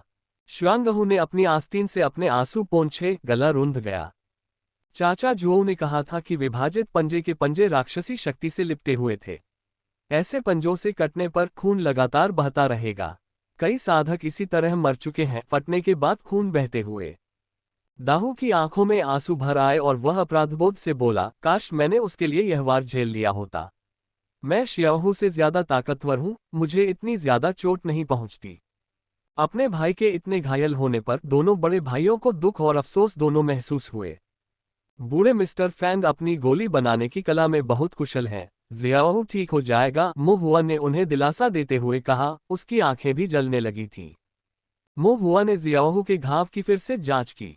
हालांकि खून अभी भी रिस रहा था, घाव पर खून धीरे धीरे जमने लगा था। बूढ़े मिस्टर फैंग की दवा का असर जरूर हो रहा होगा। मोहुआ ने राहत की सांस ली। अपनी दिव्य इंद्रिय का प्रयोग करते हुए मोहुआ ने जियाओहू के घाव के चारों ओर एक धुंधली, ताज़ा लालिमा भरी आभा देखी, जो शायद वही राक्षसी शक्ति है जिसका जिक्र मॉन्स्टर हंटर्स अक्सर करते थे। यह मॉन्स्टर बीस्ट्स द्वारा उत्पन्न एक विशेष प्रकार की आध्यात्मिक शक्ति है, जो उनके आहार से प्राप्त आध्यात्मिक ऊर्जा और उनकी अपनी रक्त क्यूई का मिश्रण है। केवल मनुष्य ही नहीं है जो स्वर्ग और पृथ्वी के दाव से शक्ति प्राप्त कर सकते हैं, राक्षस जानवर भी ऐसा कर सकते हैं। मोहुआ ने दाहू और श्वांगहू को सांत्वना के कुछ और शब्द कहे, फिर लियू रुहुआ द्वारा सौंपी गई वस्तुओं को आंटी मेन को सौंप दिया। आंटी मेन चुपके से किनारे पर आंसू पोंछ रही थीं। मोहुआ को देखकर उन्होंने हिम्मत जुटाए, मेरे लिए अपनी माँ का शुक्रिया, इतने सालों में हम उनकी मदद पर बहुत निर्भर रहे हैं। और इस सफर के लिए शुक्रिया। दोपहर के भोजन के लिए रुकिएगा। फिर भी अपने दरिद्र घर के बारे में सोचते हुए, जहां खाने के लिए बहुत कुछ नहीं था, परोसने के लिए कुछ भी प्रभावशाली नहीं था, और जियाओहू के इलाज के लिए बड़ी मात्रा में आत्मा पत्थरों की आवश्यकता थी, वह नहीं जानती थी कि वे कहां से आएंगे। आंटी मेन का दिल खट्टा हो गया, उनके चेहरे पर एक बनावटी मुस्कान आ गई और एक बार फिर उनके गालों पर आंसू बहने लगे। मोहुआ ने ध्यान न देने का नाटक करते हुए कहा, कोई जरूरत नहीं आंटी, मेरी माँ ने मुझे जल्दी आने को कहा है। आप जियाओहू का अच्छे से ख्याल रखना, उसके ठीक होते ही मैं खेलने आ जाऊंगा। आंटी मेंग ने सिर हिलाया, उनकी आवाज भावनाओं से भर गई। मोहुआ ने उसे आश्वस्त करते हुए कहा, मैंने अभी अभी देखा, जियाओहू का घाव पहले से ही भर रहा है और घाव पर मौजूद राक्षसी शक्ति काफी कमजोर हो गई है। मुझे लगता है कि कुछ दिनों के आराम के बाद वह धीरे धीरे ठीक हो जाएगा। आत्मा के पत्थरों की भी चिंता मत करो, थोड़ा समय दो और जब दाहू और बाकी लोग खुद ही हालात संभाल लेंगे तो सब ठीक हो जाएगा। आंटी मेंग ने मोहुआ के सिर को छुआ। युवा होने के बावजूद मोहुआ हमेशा विचारशील था और बहुत कुछ जानता था। उसकी बातों ने आंटी मेंग के दिल को अनजाने में सुकून पहुंचाया। मोहुआ ने खाने का डिब्बा आंटी मेंग को सौंप दिया और फिर घर लौटने के लिए विदा ली। उसने कहा, अपने रास्ते पर सावधान रहना। आंटी मेंग ने मोहुआ को दरवाजे तक छोड़ा और वापस आकर खाने का डिब्बा खोला। अंदर कुछ उबले हुए बन और सूखा मांस, पौष्टिक सूप का एक छोटा बर्तन अभी भी गर्म था और जख्म भरने वाली गोलियों की कई शीशियां थीं। गोलियों के नीचे एक छोटा सा कपड़े का थैला था जो उसके हाथ में भारी था। आंटी मेंग ने उसे खोला तो उसमें 1 दर्जन से ज्यादा स्पिरिट स्टोन्स थे। आंटी मेंग ने स्पिरिट स्टोन्स को देखा, एक पल के लिए स्तब्ध रह गईं, फिर एक बार फिर आंसू बहने लगे। घर लौटने के बाद मोहुआ भी बहुत उदास महसूस कर रहा था। वह ज़ियाहू और दूसरों की मदद करना चाहता था, लेकिन तुरंत कोई रास्ता नहीं सूझ रहा था। वह मंत्र नहीं जानता था, शरीर शोधन का अभ्यास नहीं कर सकता था, उसकी साधना कमजोर थी और उसके अपने आत्मिक रत्न बहुत पहले ही समाप्त हो चुके थे। काफी विचार विमर्श के बाद केवल एक ही विकल्प बचा था, संरचनाएं बनाना। मोहुआ ने दोपहर को जल्दी से अपना भोजन समाप्त किया, फिर मास्टर चेन से रतन कवच का एक नया सेट मांगने के लिए रिफाइनरी की दुकान पर पहुंचा। मोहुआ के पास कोई स्पिरिट स्टोन नहीं था और वह क्रेडिट मांगना चाहता था, लेकिन मास्टर चेन ने बिना कुछ कहे उसे मुफ्त में दे दिया और यहां तक कि उसे 3 सेट भी दिए। अगर आप रतन कवच खरीदते हैं तो आपको इसके लिए स्पिरिट स्टोन्स की जरूरत पड़ सकती है, लेकिन यहाँ ये लगभग बेकार है। रतन कवच बनाने के लिए ज्यादा महीन लोहे या आध्यात्मिक द्रव की जरूरत नहीं होती। रतन को भिगोने के बाद उसे बस एक खास तकनीक से तेज आंच पर जलाना होता है और यह भट्टी में ज्यादा देर तक नहीं टिकता। ज्यादा से ज्यादा इसमें थोड़ी मेहनत लगती है। बस ये 3 सेट ले लो और मजे करो। मोहुआ ने मास्टर चेन के लिए कई बार बिना कोई स्पिरिट स्टोन लिए आकृतियां बनाई थीं। मास्टर चेन को अपराधबोध हुआ और उन्होंने चाहा कि मोहुआ उनसे और मांगे। अगर ये मूल्यवान आध्यात्मिक कलाकृतियां होती तो शायद उसे 2 बार सोचना पड़ता। लेकिन रतन कवच जैसी किसी चीज के लिए जिसे उसके प्रशिक्षु बना सकते थे, वह उसे बिना पलक झपकाए दे देता। मोहुआ ने उनका आभार व्यक्त किया और वापस आकर रतन कवच के 3 सीटों पर लौह कवच संरचना चित्रित की। मोहुआ के पास अपने बैग में ऐसा ही एक रतन कवच था, जो कियान जिंग से भिड़ने की स्थिति में आत्मरक्षा के लिए तैयार था। लेकिन कियान जिंग के पागल हो जाने के कारण रतन कवच बेकार हो गया। मोहुआ को जिस चीज की जरूरत नहीं थी, दाहू और अन्य लोग निश्चित रूप से उसका उपयोग कर सकते थे। राक्षस शिकारियों को राक्षस जानवरों के साथ मौत तक लड़ना पड़ता है और यह प्रक्रिया बेहद खतरनाक है, खासकर शरीर साधकों के लिए। अनुभवी राक्षस शिकारी बेहतर स्थिति में होते हैं क्योंकि उन्हें शिकार का भरपूर अनुभव होता है और राक्षस जानवरों से अच्छी तरह वाकिफ होते हैं। खतरनाक परिस्थितियों में भी वे कुशलता से युद्धाभ्यास कर सकते हैं। दूसरी ओर नौसिखिए शिकारियों के पास अनुभव की कमी होती है। वे समय रहते आपात स्थिति से निपट नहीं पाते और अगर राक्षस जानवरों ने उनकी एक भी चूक का फायदा उठाया तो मामूली चोट लग सकती है या मौत भी हो सकती है। कई प्रतिभाशाली युवा साधक जो उत्कृष्ट राक्षस शिकारी बन सकते थे, अप्रत्याशित दुर्घटनाओं के कारण अपनी जान गंवा बैठे, जिससे उनका भविष्य नष्ट हो गया। ऐसी त्रासदियां अक्सर होती रहती थीं। मो शान और लियू रुहुआ ने बातचीत के दौरान कई बार इस बारे में दुख जताया था, जिसे मोहुआ ने सुन लिया था। freewebnovel.com। ऐसे समय में पर्याप्त टिकाऊ कवच पहनना जीवन रक्षक हो सकता है। दुख की बात है कि अधिकांश मॉन्स्टर हंटर्स महंगे कवच नहीं खरीद सकते और उन्हें सस्ते रतन कवच से ही संतोष करना पड़ता है। जब ज़ियाहू पर स्प्लिट क्लॉ वुल्फ डेमन ने घात लगाकर हमला किया था, अगर रतन कवच मजबूत होता तो उसे चोट नहीं लगती। चोटें लगने के बावजूद वे इतनी गंभीर नहीं होती जितनी की थी। लौह कवच संरचना से जुड़ा रतन कवच पहले से कहीं ज्यादा टिकाऊ है। मोहुआ को उम्मीद थी कि इसे पहनकर दाहू और बाकी लोगों को राक्षसों के शिकार के दौरान कम चोटें लगेंगी। मोहुआ ने मन ही मन सोचा। कुछ दिनों बाद मोहुआ ने ज़ियाहू से मुलाकात की, जिसकी हालत में सुधार हुआ था और उसका रंग भी काफी बेहतर लग रहा था। मोहुआ ने रतन कवच के 3 सेट निकाले और उन्हें दे दिए। दाहू और श्वांगहू के कवच अभी भी ठीक थे, बस राक्षसी जानवरों से लड़ने की वजह से थोड़े से टूट गए थे। जियाओहू का कवच भेड़िया दानव ने फाड़ दिया था और अब इस्तेमाल के लायक नहीं था। आंटी मेंग मोहुआ के हाथों में रतन कवच को देखकर झिझकी, कुछ कहना चाहती थी। मोहुआ ने आंटी मेंग की चिंता को भांप लिया और कहा, ये रतन कवच मुझे मास्टर चेन ने दिए थे। मुझे इनका कोई उपयोग नहीं है, इसलिए मैं इन्हें भाई दाहू और बाकी लोगों को दे रहा हूँ। मैंने कवच पर जो आकृतियां बनाई हैं, उनके अनुसार ये साधारण रतन कवच से कहीं ज्यादा मजबूत है। इस तरह राक्षसों का शिकार करते समय उन्हें चोट लगने की संभावना कम होगी, और अगर वे घायल भी हो जाएं, तो उनके घाव कम गंभीर होंगे।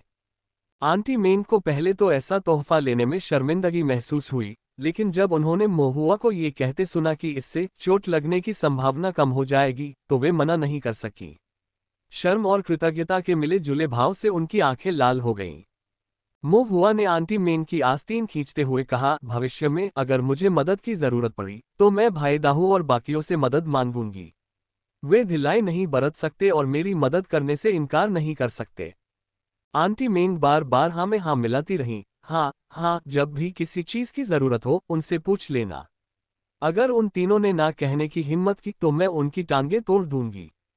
आंटी मेंग का व्यवहार उज्ज्वल हो गया और दाहू और उसके भाई भी अपने रतन कवच को पकड़े हुए हंसने लगे। लगभग 10 दिन बाद बूढ़े श्री फैंग द्वारा प्रदान की गई गोलियों की बदौलत जियाहू और दाहू, जो अपनी चोटों से उबर चुके थे, राक्षसों का शिकार करने के लिए फिर से पहाड़ों में चले गए। राक्षस शिकारी अनिवार्य रूप से घायल होते हैं और खून बहता है। हालांकि जियाहू और दाहू बूढ़े नहीं थे और अभी भी नौसिखिए थे, फिर भी जिस क्षण से उन्होंने राक्षस शिकार टोकन पहना और शिकार करने के लिए पहाड़ों में प्रवेश किया, उन्हें धीरे धीरे इस राक्षस शिकारी जीवनशैली के अनुकूल होना पड़ा। टोनगक्सियन शहर के राक्षस शिकारी हमेशा से ही इस स्थिति से गुजरते रहे हैं। हर दिन कुछ राक्षस शिकारी पहाड़ों में घुस जाते हैं, हर महीने कुछ शिकारी घायल हो जाते हैं, और हर साल कुछ शिकारी पहाड़ों में ही मर जाते हैं। मोहुआ केवल मन ही मन दाहू और अन्य लोगों को शुभकामनाएं दे सका। दुर्भाग्य से मोहुआ की इच्छाएं बेअसर रहीं। आधे महीने बाद दाहू को पहाड़ों से बाहर ले जाया गया, उसका खून जमीन पर बिखरा हुआ था। मोहुआ घर पर आकृतियां बना रहा था कि अचानक उसे शोर सुनाई दिया। बाहर आकर पूछताछ करने पर ही उसे पता चला कि दाहू एक राक्षस का शिकार करते हुए गंभीर रूप से घायल हो गया था और उसकी जान को खतरा था। मोहुआ को ऐसा महसूस हुआ जैसे उस पर ठंडा पानी डाल दिया गया हो, उसके अंग बर्फ जैसे ठंडे हो गए हों। वह एप्रिकॉट फॉरेस्ट हॉल की ओर दौड़ा और देखा कि बूढ़े मिस्टर फैंग गंभीर भाव से दाहू के घावों का उपचार कर रहे हैं। दाहू बिस्तर पर लेटा था, आंखें कसकर बंद थीं, उसका चेहरा कागज की तरह पीला पड़ गया था, मानो उसमें सांस भी बची हो। उसकी छाती पर खून का एक बड़ा गड्ढा था जहां से लगातार खून बह रहा था, जिससे उसका बाहरी कपड़ा चटक लाल हो गया था। मोहुआ ने तेजी से धड़कते दिल से देखा। मोहुआ को देखते ही बूढ़े मिस्टर फैंग ने रतन कवच का एक टुकड़ा उठाया। उनकी अभिव्यक्ति गंभीर थी और पूछा, क्या आपने इस पर संरचना बनाई है? रतन का कवच भी खून से सना हुआ था, जिसके एक तरफ एक छेद था जो ऐसा लग रहा था जैसे किसी राक्षस के दांतों या पंजों ने उसे छेद दिया हो। रतन के कवच के अंदर कुछ आकृतियां बनी हुई थीं। मोहुआ ने सिर हिलाया। बूढ़े मिस्टर फैंग एक पल के लिए चुप हो गए, फिर एक लंबी सांस छोड़ते हुए बोले, सौभाग्य से हमारे पास ये रतन कवच था, अन्यथा इस लड़के की जान जा सकती थी। ये सुनकर मोहुआ क्षण भर के लिए स्तब्ध रह गया, फिर उसने राहत की सांस भी ली। ऐसा महसूस हुआ जैसे उसके दिल से कोई भार उतर गया हो। बूढ़े श्री फैंग के शब्दों का मतलब था कि कम से कम दाहू का जीवन खतरे में नहीं था। किसी भी चीज से बेहतर है कि एक व्यक्ति जीवित रहे, साथ साथ पले बढ़े, हमेशा मोहुआ के सामने खड़े रहे, हमेशा मोहुआ की लड़ाई में मदद की। अगर उसके दोस्त को सचमुच कोई नुकसान पहुंचता तो ये सोचना ही असहनीय था। श्वांगहू और जियाओहू रोते हुए दौड़े आए। ये सुनकर कि दाहू ठीक है, उन्होंने चुपचाप अपने आंसू पोंछे। अंकल मेंग भी पहाड़ पर राक्षसों का शिकार कर रहे थे। दाहू की घटना के बारे में सुनकर वे जल्दी से वापस लौट आए। उनका व्यवहार बिल्कुल शांत था, लेकिन उनके हाथ थोड़े कांप रहे थे। आंटी मेंग पहले गली के पूर्वी हिस्से में मदद कर रही थी। परिवार में स्पिरिट स्टोन्स की कमी होने के कारण वह पहले से ज्यादा व्यस्त थी। दाहू की दुर्घटना के बारे में सुनकर वह भी जल्दी से वहां पहुंच गईं। आंटी मेंग दरवाजे पर खड़ी रहीं, बहुत देर तक झिझकती रहीं, अंदर जाने की हिम्मत नहीं जुटा पाईं। आखिरकार होंठ काटते हुए, लड़खड़ाते हुए अंदर पहुंची और जब उन्हें पता चला कि दाहू की जान को कोई खतरा नहीं है, तो उनकी सारी ताकत मानो खत्म हो गई और वे जमीन पर गिर पड़ी। आस्तीन में सिर छिपाकर रोने लगी। बूढ़े श्री फैंग ने कहा कि यह सब महुआ द्वारा दिए गए रतन कवच के सेट की बदौलत था कि दाहू बच गया। आज जब दाहू और उसके भाई पहाड़ों में एक विभाजित पंजे वाले भेड़िया दानव का शिकार कर रहे थे तो अचानक झाड़ियों से एक और लंबी पूंछ वाला राक्षस निकल आया। दाहू अपने छोटे भाइयों को ढाल बनाकर लंबी पूंछ वाले राक्षस पशु का सामना करने लगा, लेकिन अपनी साधना के स्तर के कारण वह राक्षस पशु का मुकाबला नहीं कर सका। लंबी पूंछ वाले राक्षस पशु की पूंछ में नुकीले कांटे थे और वह भयंकर और तेज दोनों थी। उसने एक पल में दाहू के हृदय पर वार किया। दाहू के पास बचने का समय नहीं था और वह सीने में जा लगा। सौभाग्य से दाहू की छाती पर रतन कवच को लौह कवच संरचना से संवर्धित किया गया था, जो सामान्य रतन कवच से ज्यादा मजबूत था और उसे तुरंत भेदा नहीं जा सका। हालांकि दाहू ने हमले को टाला नहीं, लेकिन उसने अपना रुख थोड़ा सा बदल लिया, जिससे जानवर की पूंछ का नुकीला हिस्सा थोड़ा हट गया। जब नुकीला हिस्सा रतन कवच को भेद कर दाहू की छाती में घुसा तो उसके दिल को कोई नुकसान नहीं पहुंचा। हालांकि दाहू के सीने में चोट लगी थी और खून बह रहा था, लेकिन उसका दिल सुरक्षित था, इसलिए उसकी जान को कोई खतरा नहीं था। बूढ़े श्री फैन के समय पर हस्तक्षेप का मतलब था कि भले ही वह अस्थायी रूप से बेहोश था, कुछ समय बाद वह धीरे धीरे होश में आ जाएगा। आंटी मेंग ने बूढ़े मिस्टर फैन को बहुत धन्यवाद दिया, फिर महुआ का हाथ कसकर पकड़ लिया। उनका दिल कृतज्ञता से भरा हुआ था, लेकिन एक शब्द भी बोलने के लिए गला रुंध गया था। जीवन में व्यक्ति को अनिवार्यतः कठिनाइयों का सामना करना पड़ता है और कुछ लोग सदैव दूसरों की तुलना में अधिक कष्ट सहते हैं। थकी हुई आंटी मेंग को देखकर महुआ के दिल में एक दर्द सा महसूस हुआ। सौभाग्य से महुआ द्वारा बनाई गई लौह कवच संरचना प्रभावी थी और दाहू का जीवन अब खतरे में नहीं था, जिससे महुआ को कुछ मानसिक शांति मिली। 10 दिन बाद दाहू की चोटें ठीक हो गईं और तीनों भाई फिर से राक्षस जानवरों का शिकार करने के लिए पहाड़ों पर जाने को तैयार हो गए। महुआ ने उन्हें विदा करने के लिए एक खास यात्रा की। हालांकि दाहू अभी अभी अपनी चोटों से उबरा था और थोड़ा पीला पड़ गया था, फिर भी उसकी आंखों में दृढ़ता थी। श्यांगहू और शियाओहू के चेहरे पर गंभीर भाव थे, लेकिन उनमें कोई डर नहीं था। इतना खून बहने और इतनी गंभीर चोटें लगने के बावजूद, यहाँ तक कि अपनी जान गंवाने के करीब पहुंचने के बावजूद, उन तीनों ने न तो कोई हिचकिचाहट दिखाई और न ही डर दिखाया। जब उनके घाव ठीक हो गए तब भी उन्होंने राक्षस शिकार के लिए पहाड़ों में जाने की योजना बनाई। पिताजी और माँ ने हमारी चोटों का इलाज किया और हम पर बहुत सारे स्पिरिट स्टोन्स का कर्ज है, हमें जल्द से जल्द उन्हें चुकाना होगा। मैं नहीं चाहता कि माँ को और कष्ट हो। नहीं मैं। महुआ को अलविदा कहने के बाद वे पहाड़ों की ओर जाने वाले रास्ते पर चल पड़े। महुआ ने देखा कि उनकी आकृतियां छोटी होती गईं और बड़े काले पर्वत के विशाल विस्तार में लुप्त होती गईं। अगले दिनों में महुआ ने काफी मितव्ययिता से जीवन व्यतीत किया। रात में चेतना सागर में ताओवादी स्तंभ पर अनियंत्रित रूप से निर्माण पैटर्न बनाने के अलावा दिन के दौरान आध्यात्मिक स्याही की प्रत्येक बूंद का उपयोग सावधानी से किया जाता था। जिन संरचनाओं से वह पहले से परिचित थे उन्हें आध्यात्मिक स्याही से नहीं बनाया गया, क्योंकि यह व्यर्थ होगा। जिन संरचनाओं को उन्होंने अभी तक नहीं सीखा था उन्हें भी उन्होंने नहीं बनाया, क्योंकि वे भी व्यर्थ होंगी। उन अर्ध निपुण संरचनाओं के लिए महुआ चयनात्मक थे, केवल उन पर विचार करते थे जिनमें दुर्लभ विशेषताएं और विशेष संरचना धुरी संरचनाएं थीं, जो स्याही की बोतल खोलने और आध्यात्मिक स्याही के साथ सावधानीपूर्वक चित्र बनाने और चिंतन करने लायक थीं। कुछ समय बीतने के बाद एक रात खाने के दौरान मोशान ने अचानक महुआ से कहा, हुआ किसी ने मुझसे कहा है कि मैं तुमसे कुछ फॉर्मेशन पेंटिंग्स बनाऊं। महुआ कुछ आश्चर्यचकित था और मोशान की अभिव्यक्ति भी थोड़ी सूक्ष्म थी। मोशान आमतौर पर महुआ के फॉर्मेशंस के साथ काम के बारे में ज्यादा पूछताछ नहीं करते थे।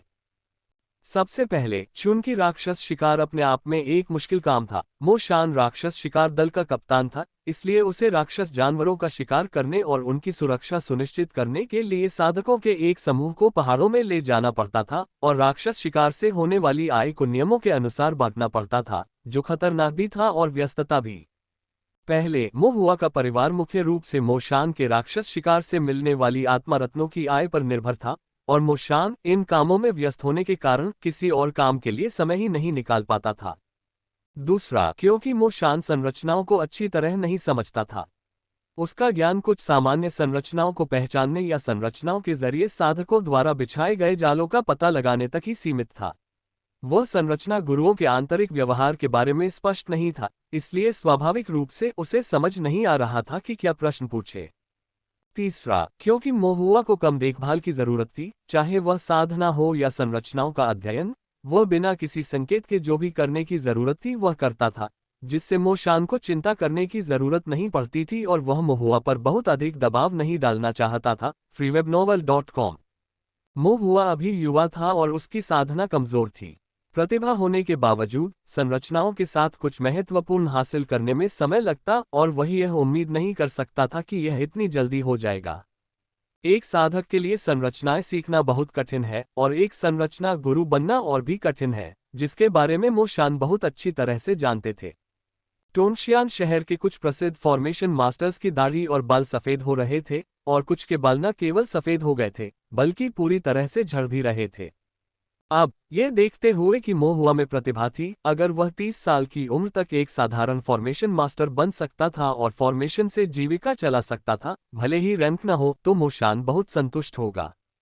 उसे बस इतना करना था कि वह अधिक सावधान रहे और मोहुआ के बड़े होने से पहले किसी राक्षस जानवर के पेट में न मर जाए। ये कल की बात है जब एक मॉन्स्टर हंटर मोशान के पास आया और औपचारिक रूप से मोहुआ से कई फॉर्मेशन पेंटिंग बनाने का अनुरोध किया, बहुत विनम्रता से और बिना किसी संदेह के कहा कि मोहुआ ये कर सकता है। तभी मोशान को एहसास हुआ कि कुछ गड़बड़ है। फॉर्मेशन बनाने के लिए बुलाया जाना फॉर्मेशन मास्टर्स के लिए आरक्षित एक उपचार था, है ना? ये बच्चा हुआ, क्या वह पहले से ही एक फॉर्मेशन मास्टर हो सकता है? मोशान ने कल ही एक राक्षस जानवर का शिकार किया था, उसकी खाल उतारी थी, उसकी हड्डियां निकाली थी और उसका दानव मूल इकट्ठा किया था। सब कुछ साफ सुथरा करने के बाद वह पहाड़ से उतरकर घर जाने ही वाला था कि तभी एक राक्षस शिकारी, जिससे वह कुछ हद तक परिचित था, काफी विनम्र व्यवहार करते हुए उसके पास आया। भाई मो, मैं आपसे कुछ मदद मांगना चाहता हूँ। इस राक्षस शिकारी का उपनाम झोल था, पहला नाम चेन, औसत कद काठी और कुछ हद तक दुबला शरीर। मोशान हमेशा उदार थे, इसलिए ये सोचकर कि झोल चेन किसी मुश्किल में फंस गया है, उन्होंने कहा, बताओ, अगर मैं मदद कर सकता हूं तो जरूर करूंगा। झोल चेन थोड़ा शर्मिंदा लग रहा था, ऐसा नहीं है कि मुझे भाईमो से कार्रवाई की जरूरत है, ये सिर्फ एक छोटा सा मामला है जिसके लिए मैं आपके बेटे से मदद मांगना चाहता हूं। freewebnovel.com। मोशान दंग रह गया, मेरा बेटा मोहुआ? ये सही है, ये सही है, झो चेंग ने कहा, मुझे लगता है कि भाईमो से मेरी थोड़ी जान पहचान है, लेकिन जहां तक आपके बेटे की बात है, मैंने कभी उसका चेहरा भी नहीं देखा, इसलिए मेरे लिए अचानक उससे संपर्क करना उचित नहीं होगा। इसीलिए मैं आपकी मदद के लिए आया हूं। मोशान ने उससे संदेह से देखा, मेरा बेटा मोहुआ अभी क्यूई शोधन के चौथे स्तर पर है। वह तुम्हारी क्या मदद कर सकता है? वह कर सकता है, वह जरूर कर सकता है। झो चेंग ने जल्दी से जवाब दिया, मेरा एक छोटा बेटा है, लगभग 15 या 16 साल का, क्यूई शोधन के छठे स्तर पर, और वह अभी कुछ समय पहले ही एक राक्षस शिकारी बना है। लेकिन उसकी साधारण प्रतिभा और ताओ साधना से प्राप्त घटिया मार्शल आर्ट के कारण मुझे चिंता है कि कहीं पहाड़ पर उसका सामना कुछ जिद्दी राक्षस जानवरों से न हो जाए। अगर कुछ अप्रत्याशित हुआ तो। झो चेंग ने आह भरी, वह अब तक भाग्यशाली रहा है, उसे किसी भी परेशान करने वाले राक्षस जानवर का सामना नहीं करना पड़ा है और वह सुरक्षित रहा है। लेकिन हम सभी पिता, जो राक्षस शिकारी भी हैं, यह जरूर समझते हैं कि बिग ब्लैक माउंटेन में प्रवेश करते ही कुछ भी हो सकता है। बस इसके बारे में सोचकर ही मेरी नींद उड़ जाती है। मोशान ने गहराई से अपनी बात कही और सिर हिलाया। पिछले दिनों मैंने सुना कि आपके इलाके में एक जूनियर फॉर्मेशन मास्टर है जो रतन कवच पर एक फॉर्मेशन लगा सकता है, जो किसी नाजुक घड़ी में किसी राक्षसी जानवर के वार को झेल सकता है और किसी की जान बचा सकता है। बाद में मैंने पूछताछ की और पता चला कि इस जूनियर फॉर्मेशन मास्टर का उपनाम मो है और उसके पिता का नाम मोशान है। मुझे लगा कि यह एक संयोग है, इसलिए मैंने आपसे मदद मांगने का फैसला किया। झो चेंग ने मोशान को आशा भरी निगाहों से देखा, उसे डर था कि कहीं मोशान मना न कर दे। कुछ हिचकिचाहट के बाद मोशान ने कहा, ऐसा नहीं है कि मैं आपकी मदद नहीं करना चाहता, लेकिन मुझे बस इतना पता है कि मोहुआ फॉर्मेशन पेंटिंग सीख रहा है। जहां तक फॉर्मेशन कलाओं की बात है, मुझे ज्यादा समझ नहीं आती, न ही मुझे पता है कि उसने इसे कितनी अच्छी तरह सीखा है। आप जिस फॉर्मेशन की बात कर रहे हैं वह काफी जटिल लगती है और हो सकता है कि मोहुआ को इसे बनाना भी ना आता हो। वह करता है, वह निश्चित रूप से करता है। झो चेंग ने जल्दी से कहा। तुम्हें कैसे पता कि वह इसे चित्रित कर सकता है? मो शान ने हैरान होकर पूछा। मैंने यह बात ओल्ड जू से सुनी है, जो अक्सर मेरे साथ पहाड़ों में राक्षसों का शिकार करने जाता है। वही ओल्ड जू जो पहले तुम्हारे साथ बहुत विनम्र नहीं था, तुम्हें चुनौती देना चाहता था और तुम्हारे मुंह से गिर गया था। झो चेंग मुस्कुराया और बोला, उसने कहा कि बूढ़े मेंग परिवार के बेटे दाहू को कुछ समय पहले एक बिच्छू दानव ने सीने में छुरा घोंप दिया था। चूंकि उसका रतन कवच एक संरचना से रंगा हुआ था, इसलिए उसकी महत्वपूर्ण मेरिडियन को कोई नुकसान नहीं पहुंचा और उसकी जान बच गई। उसने ये भी कहा कि तुम भाग्यशाली हो कि तुम्हें एक अच्छा बेटा मिला। हालांकि उसके शब्द थोड़े व्यंग्यात्मक थे, लेकिन उसे बुरा मत मानना, आखिरकार तुमने उसे हरा ही दिया है। ओह ओरजू हो, मो शान को अब याद आया। उन्होंने दाहू की चोट के बारे में भी सुना था, लेकिन उस समय वह स्वयं पहाड़ों में थे और नीचे आने के बाद उन्हें पता चला कि दाहू अब गंभीर खतरे में नहीं है, इसलिए उन्होंने इस पर ज्यादा ध्यान नहीं दिया। मॉन्स्टर हंटर्स का घायल होना आम बात है। जब तक उनके हाथ पैर नहीं कटते, उनकी मेरिडियंस क्षतिग्रस्त नहीं होती और उनकी जान नहीं जाती, तब तक ये कोई गंभीर बात नहीं है, क्योंकि यही तो उन्होंने अपनी आजीविका चुनी है। अगर ये दाहू था तो ये सचमुच संभव है। मोहुआ उनके साथ खेलते हुए बड़ा हुआ था। उसके लिए दाहू के रतन कवच पर एक संरचना चित्रित करना सामान्य बात होगी। मो शान के मन में ऐसे ही विचार चल रहे थे। झो चेंग ने मो शान का हाथ पकड़ लिया। भाई मो, तुम्हें इसमें मेरी मदद करनी होगी, वरना मैं अपने छोटे बेटे के बारे में चैन से नहीं रह पाऊंगा। एक पल सोचने के बाद मो शान ने जवाब दिया, मैं वापस जाकर पूछूंगा। अगर मोहुआ सचमुच जानता है कि तुमने जिस संरचना का जिक्र किया है उसे कैसे चित्रित किया जाए, तो वह जरूर तुम्हारे लिए चित्रित करेगा। लेकिन अगर उसे नहीं आता तो कुछ नहीं किया जा सकता। झो चेंग बहुत खुश हुआ और तुरंत बोला, शुक्रिया भाई मो। अगर वह सचमुच इसे रंग सकता है तो कितने भी स्पिरिट स्टोन्स काम आएंगे। फिर उसके चेहरे पर अपराधबोध के भाव उभर आए। लेकिन आजकल मेरे पास स्पिरिट स्टोन्स कम पड़ रहे हैं। अगर ये काफी नहीं है तो क्या मैं तुम्हारा कर्जदार हो सकता हूँ और अगले महीने पहाड़ों में मॉन्स्टर हंटिंग जाकर स्पिरिट स्टोन्स बांटने के बाद तुम्हें पैसे दे दूं? मो शान ने हाथ हिलाकर टाल दिया, यह एक छोटी सी बात है, हम इसके बारे में बाद में बात करेंगे। यदि वह मदद कर रहा होता तो स्पिरिट स्टोन्स को चार्ज करना या न करना ठीक होता, लेकिन यह मोहुआ को खोजने के बारे में था और उसे पहले वापस जाकर अपने बेटे की राय लेनी थी। फिर भी उसने सोचा, क्या मोहुआ वास्तव में जानता था कि इस तरह के कवच संरचनाओं को कैसे चित्रित किया जाए? मन में संदेह लिए मो शान घर लौट आया और सीधे मोहुआ से पूछा, क्या तुम ये कर सकते हो? जरूर, मोहुआ ने सिर हिलाया। तो क्या आजकल आपके पास समय है? हाँ। क्या आप उसे चित्र बनाने में मदद कर सकते हैं? जरूर। मो शान को उम्मीद नहीं थी कि चीजें इतनी आसानी से हो जाएंगी। जब किसी ने उससे एक दिन पहले पूरी ईमानदारी से विनती की थी तो उसे लगा होगा कि यह कोई मुश्किल काम होगा। मोहुआ को यह मामूली बात क्यों लगी? इसे बनाने में कितना समय लगेगा? ये जल्दी हो जाएगा, आधे दिन में, मोहुआ ने कहा।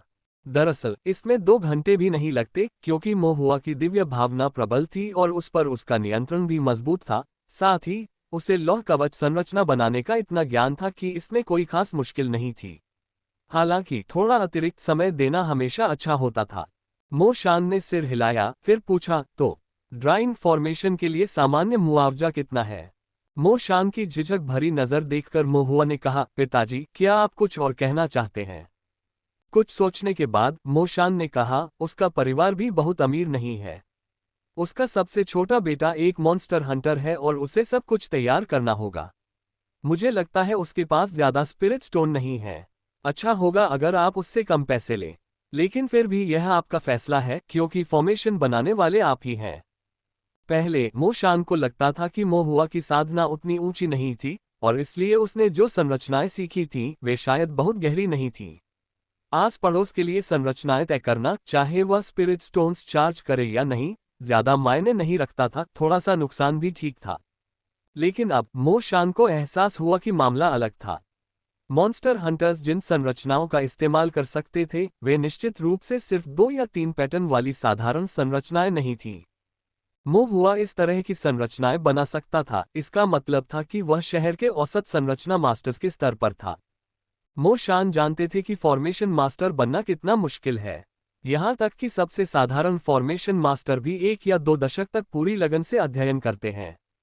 और मोहुआ सिर्फ 11 या 12 साल का था, जिससे पता चलता था कि उसने अपना लगभग सारा समय बनावट सीखने में लगा दिया था।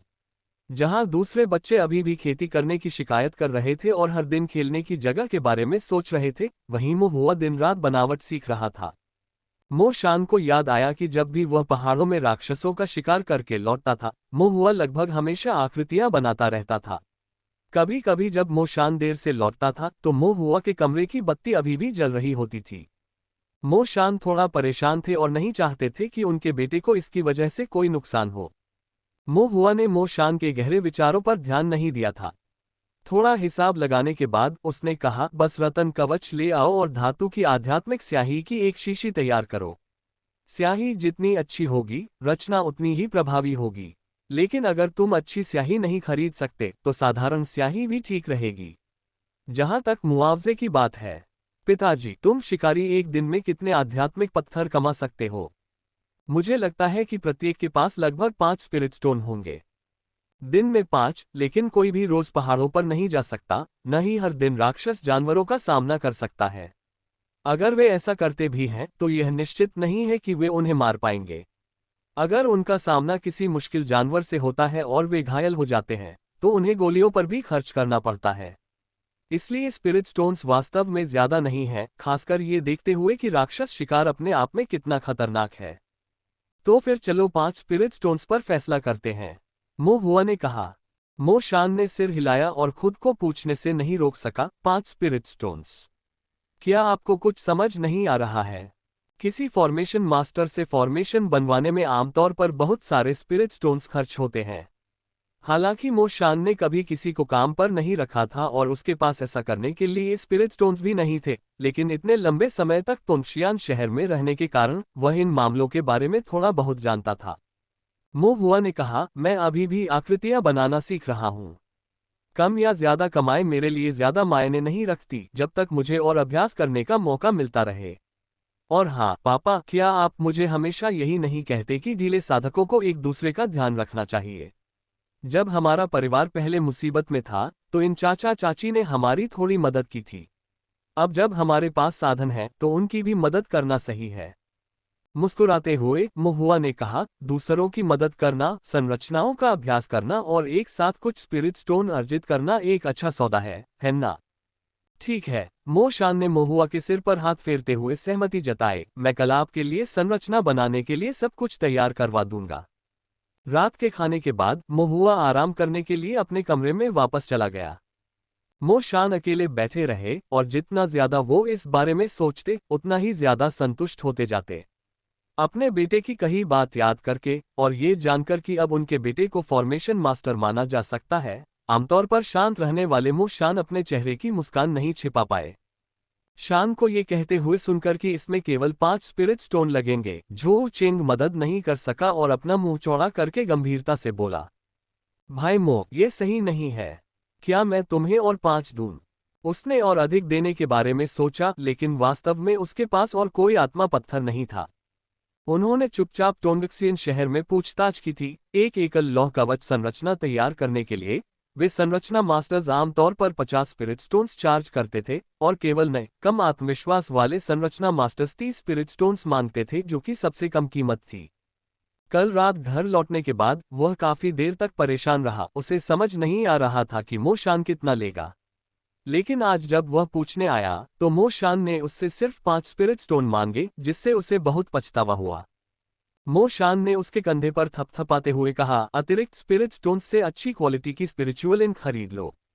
हम दोनों ये बच्चे के लिए कर रहे हैं, इसलिए कृपया मना मत करना।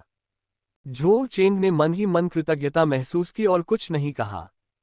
उसी दोपहर उसने कुछ स्वर्ण शिला आध्यात्मिक स्याही खरीदने का समय निकाला और रतन कवच के साथ उसे मोहुआ के घर पहुंचा दिया।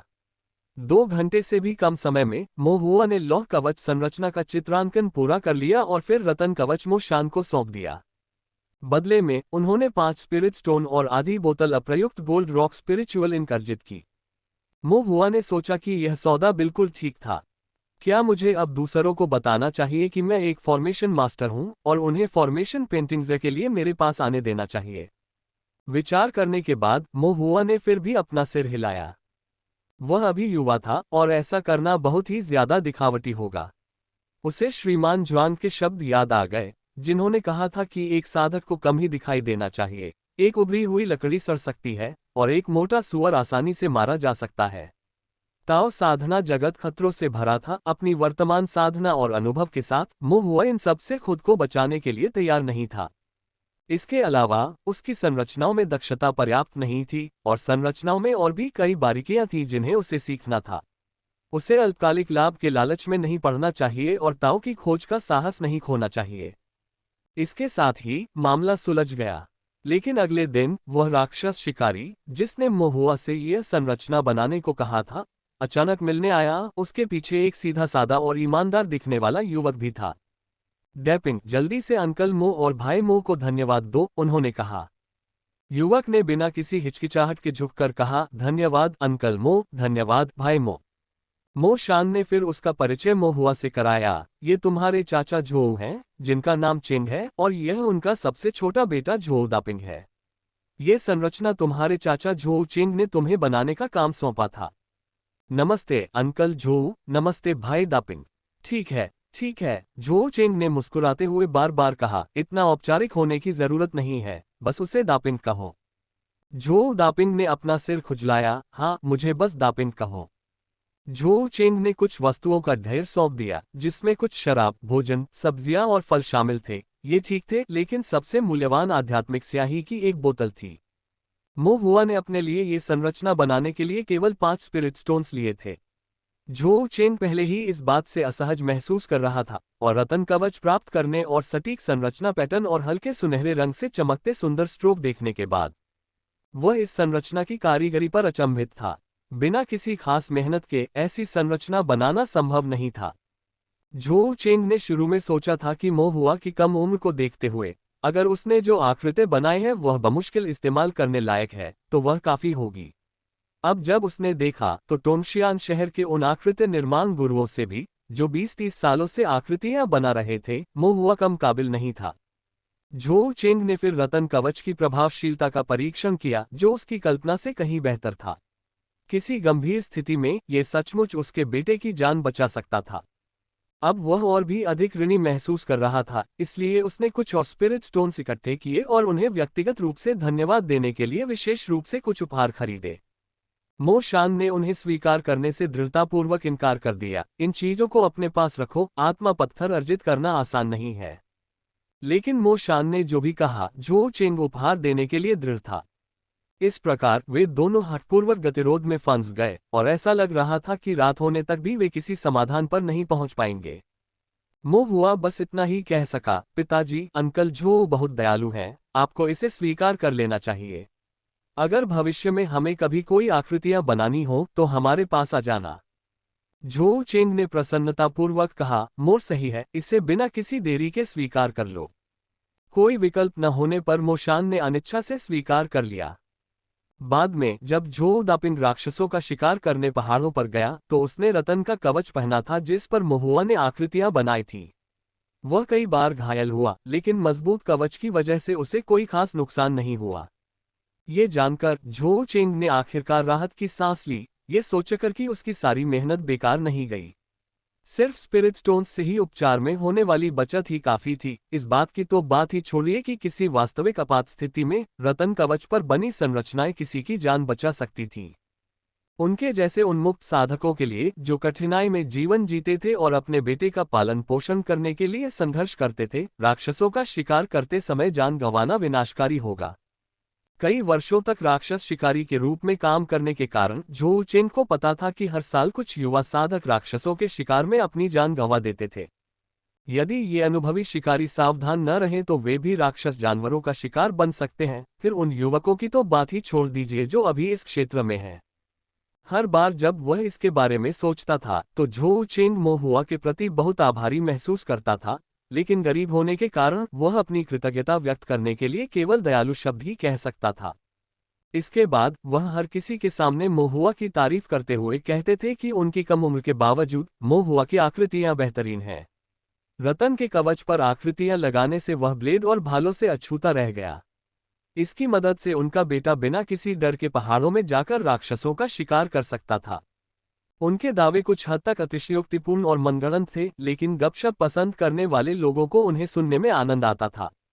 अपनी किशोरावस्था में एक जूनियर फॉर्मेशन मास्टर, कुछ लोगों को इस पर विश्वास नहीं हुआ, लेकिन निश्चित रूप से अन्य लोगों को विश्वास हुआ। कभी कभार कोई न कोई मोशान को खाने पीने के लिए बुलाता, फिर यह जानने के लिए इधर उधर इशारा करता कि क्या उसका बेटा सचमुच आकृतियां बना सकता है। वे उत्सुक थे कि क्या आकृतियां बना रतन का कवच वाकई ब्लेड और भालों से अछूता रहता है। चीजों को स्पष्ट करने के अलावा कोई विकल्प न होने पर मोशान ने बताया, मेरा बेटा संरचनाओं को चित्रित कर सकता है। ये सच है, लेकिन संरचनाओं के साथ भी रतन कवच संभवतः हथियारों के लिए अभेद्य नहीं हो सकता है। ये पहले की तुलना में थोड़ा अधिक मजबूत है। मैंने भी यही सोचा था। अगर यह सचमुच हथियारों से अछूता होता तो कोई बात होती है ना। मैंने वह रतन कवच देखा है। एक बार जब उस पर आकृतियां बना दी जाती हैं तो वह सचमुच बहुत मजबूत हो जाता है, लेकिन फिर भी वह कमजोर पड़ जाता है। ये क्यूई शोधन के मध्य चरण में इस्तेमाल के लिए ठीक है, लेकिन बाद के चरणों के लिए उपयुक्त नहीं होगा। ये किसी उच्च श्रेणी के राक्षस जानवर के पंजे के वार का सामना नहीं कर सकता। किसी ने पूछा, क्या यह मध्य चरण के लिए उपयोगी है? हाँ, और इसके प्रभाव काफी अच्छे हैं। ये कम से कम महत्वपूर्ण अंगों की रक्षा तो कर सकता है। तो फिर मुझे अपने बेटे के लिए भी एक लेना चाहिए। जब भी वो पहाड़ों पर जाता है, मैं बुरी तरह डर जाता हूँ। जब मैं छोटा था और पहाड़ों पर जाता था तो इतना घबराता नहीं था। खैर, मैं तो मोटी चमड़ी वाला और मजबूत इंसान हूँ, मुझे किसी राक्षस जानवर के काटने का डर नहीं है। लेकिन मुझे अपने बेटे के लिए डर लगता है। अगर कुछ गड़बड़ हुई तो हो सकता है कि मैं उसके लिए कागज के भोग जला दूं, इससे पहले कि वो मेरा अंतिम संस्कार भी करे। एक हटे कट्टे आदमी ने व्यंग्यात्मक मुस्कान के साथ कहा। अंत में, यह अभी भी क्यूई शोधन मध्य चरण के लिए ही है, इसलिए यह उतना बढ़िया नहीं है। किसी ने खारिज करते हुए टिप्पणी की। जाहिर है तुम्हारे लिए यह कोई बड़ी बात नहीं है क्योंकि तुम्हारा कोई बेटा नहीं है। मेरे लिए यह अलग बात है, मेरे 3 बेटे हैं। मोशान, हमारी इतनी सालों की दोस्ती के बाद तुम्हें अपने बेटे से मेरे लिए कुछ सेट पेंट करवाने होंगे। बस 3 नहीं, 6 सेट पेंट कर दो। मुझे कुछ अतिरिक्त चाहिए। freewebnovel.com। अरे, और मुझे मत भूलना, मुझे भी एक सेट चाहिए। तुम्हारा तो कोई बेटा भी नहीं है, तुम्हें इसकी क्या जरूरत है? उस आदमी ने जवाब दिया, मेरे पास अभी नहीं है। क्या इसका मतलब यह है कि भविष्य में मेरे पास नहीं होगा? ये निश्चित नहीं है। बकवास बंद करो, अगर वो चाहता है तो उसे लेने दो। तुम्हें पता है, हो सकता है उसके कुछ नाजायज बच्चे भी हों। तुम कमीने, क्या कह रहे हो? अधिक शराब पीने के बाद वे एक दूसरे से झगड़ने लगे। मोशान को समझ नहीं आ रहा था कि वह समय समय पर लोग मोशान के पास आते और मोहुआ से उनके लिए संरचनाएं बनाने की मांग करते, और बिना किसी अपवाद के सभी अपने रतन कवच पर लौह कवच संरचना बनवाना चाहते थे। ये सब मोशान ने संभाला। मोहुआ को बस फॉर्मेशन बनाना था, जो ज्यादा मुश्किल नहीं था, और इसके लिए दिखावे की भी जरूरत नहीं थी। लौह कवच संरचना में केवल 6 संरचना पैटर्न थे, जो मोहुआ के लिए अब कोई मुश्किल नहीं थे। इसके अलावा उन्हें बनाना बहुत तेज था। कभी कभी जब कोई मांगता था तो वह यूं ही बना लेता था, इसलिए ज्यादा समय बर्बाद नहीं होता था। एक लौह कवच संरचना पेंटिंग के बदले उसे 5 स्पिरिट स्टोन और आध्यात्मिक स्याही की आधी बोतल मिल सकती थी। कुछ समय तक चित्र बनाने के बाद मोहुआ ने थोड़ी मात्रा में स्पिरिट स्टोन और स्पिरिचुअल इंक जमा कर ली थी। अफसोस की बात यह थी कि स्पिरिचुअल इंक धातुई थी और इसका इस्तेमाल सिर्फ गोल्डन सीरीज फॉर्मेशन बनाने के लिए ही किया जा सकता था। ये दूसरी तरह की फॉर्मेशन के लिए अनुपयुक्त थी। लौह कवच संरचना में केवल 6 संरचना पैटर्न थे, जो मध्य चरण के कलाकृति शोधन साधकों के लिए उपयुक्त थे। मूलतः इसका उपयोग केवल नौसिखिए राक्षस शिकारी ही करते थे। मोशान जैसे अंतिम चरण के क्यूई शोधन साधक के लिए यह मूलतः बेकार था। अंतिम चरण के प्रथम श्रेणी के राक्षस जानवरों के सामने लौह कवच संरचना वाला रतन कवच भी कागज की लुगदी से ज्यादा बेहतर नहीं होता। इसकी ताकत में शायद ही कोई सुधार होता। हालांकि मॉन्स्टर हंटर्स में से अधिकांश मध्य चरण क्यूई शोधन साधक थे, और प्रत्येक वर्ष नए साधक मॉन्स्टर हंटर्स बन जाते थे। ये मॉन्स्टर हंटर्स वे थे जिन्हें लौह कवच संरचना की सबसे अधिक आवश्यकता थी। यद्यपि लौह कवच संरचना की ताकत केवल एक संक्षिप्त क्षण के लिए राक्षस जानवर के हमले को रोक सकती थी, लेकिन वह क्षण अक्सर मामूली चोट और गंभीर चोट के बीच या यहाँ तक कि जीवन और मृत्यु के बीच का अंतर पैदा कर देता था। मोहुआ वास्तव में अधिक लौह कवच संरचनाएं बनाना चाहता था ताकि दा हू जैसे युवा राक्षस शिकारी कम चोटें प्राप्त कर सकें। सामान्य मुक्त साधकों के लिए मामूली चोटें सहनीय थीं, लेकिन गंभीर चोट से दैनिक जीवन बहुत कठिन हो सकता था और दुर्भाग्यपूर्ण मृत्यु उनके पूरे परिवार के लिए आपदा बन सकती थी। टोनशियान शहर के राक्षस शिकारियों में मोशान से जुड़े बहुत कम लोग थे। ज्यादातर राक्षस शिकारी किसी से खास तौर पर उनके लिए कोई संरचना बनाने के लिए नहीं कहते थे, क्योंकि संरचनाएं बनाना मुश्किल था और संरचना गुरुओं को नियुक्त करना भी मुश्किल था। उनके पास स्पिरिट स्टोन्स खरीदने का पैसा नहीं था, इसलिए मोहुआ के पास आयरन आर्मर संरचना बनवाने के लिए आने वाले लोग ज्यादा नहीं थे। उस दिन जब मोहुआ खाना खाकर अपने कमरे में फॉर्मेशन बुक्स पलट रहा था, तभी उसे किसी के आने की आहट सुनाई दी। मोशान मेहमान का गर्मजोशी से स्वागत कर रहा था और मोहुआ के मन में उत्सुकता जाग उठी। मोशान आमतौर पर उदार था और उसके कई दोस्त थे, लेकिन मोहुआ ने उसे पहले कभी इतना उत्साही नहीं देखा था। थोड़ी देर बाद मोशान ने मोहुआ को बुलाया और उसे मेहमान से मिलने के लिए कहा। जब मोहुआ ने दरवाजे का पर्दा उठाया तो उसने एक लंबी दाढ़ी वाले काफी उम्रदराज कल्टीवेटर को बीच में रखी लकड़ी की कुर्सी पर सीधा बैठा देखा। दाढ़ी वाले इस कल्टीवेटर ने आम मॉन्स्टर हंटर की पोशाक पहनी हुई थी, गंभीर व्यवहार और अधिकारपूर्ण भाव के साथ, जिससे उसके साथ तालमेल बिठाना थोड़ा मुश्किल लग रहा था। मोशान ने कहा, मैं एल्डर यू बोल रहा हूँ। हुआर, एल्डर यू को नमस्ते कहो। Elder you, monster hunting hall से एक एल्डर। मोहुआ ने विनम्रता से एल्डर यू का अभिवादन किया और फिर देखा कि इस एल्डर यू की आभा एक गहन आभा से एक सूक्ष्म दमनकारी शक्ति उत्सर्जित कर रही थी। मोहुआ ने चुपचाप अपनी दिव्य इंद्रिय से जांच की, लेकिन पाया कि उसे कुछ भी स्पष्ट दिखाई नहीं दे रहा था, बस एक अस्पष्ट आभास हो रहा था कि कोई वहां बैठा है। जब मोहुआ अपनी दिव्य इंद्रिय का प्रयोग जांच करने के लिए कर रहा था, एल्डर यू की आंखें अंतर्दृष्टि से चमक उठीं और उन्होंने मोहुआ की ओर देखा। एक फाउंडेशन स्थापना चरण साधक, और शायद कोई साधारण साधक नहीं, बस उसकी दिव्य भावना मोहुआ की तुलना में कहीं अधिक मजबूत थी। मोशान ने मोहुआ के सिर पर थपथपाया और कहा, हुआर, एल्डर यू को तुमसे कुछ बात करनी है।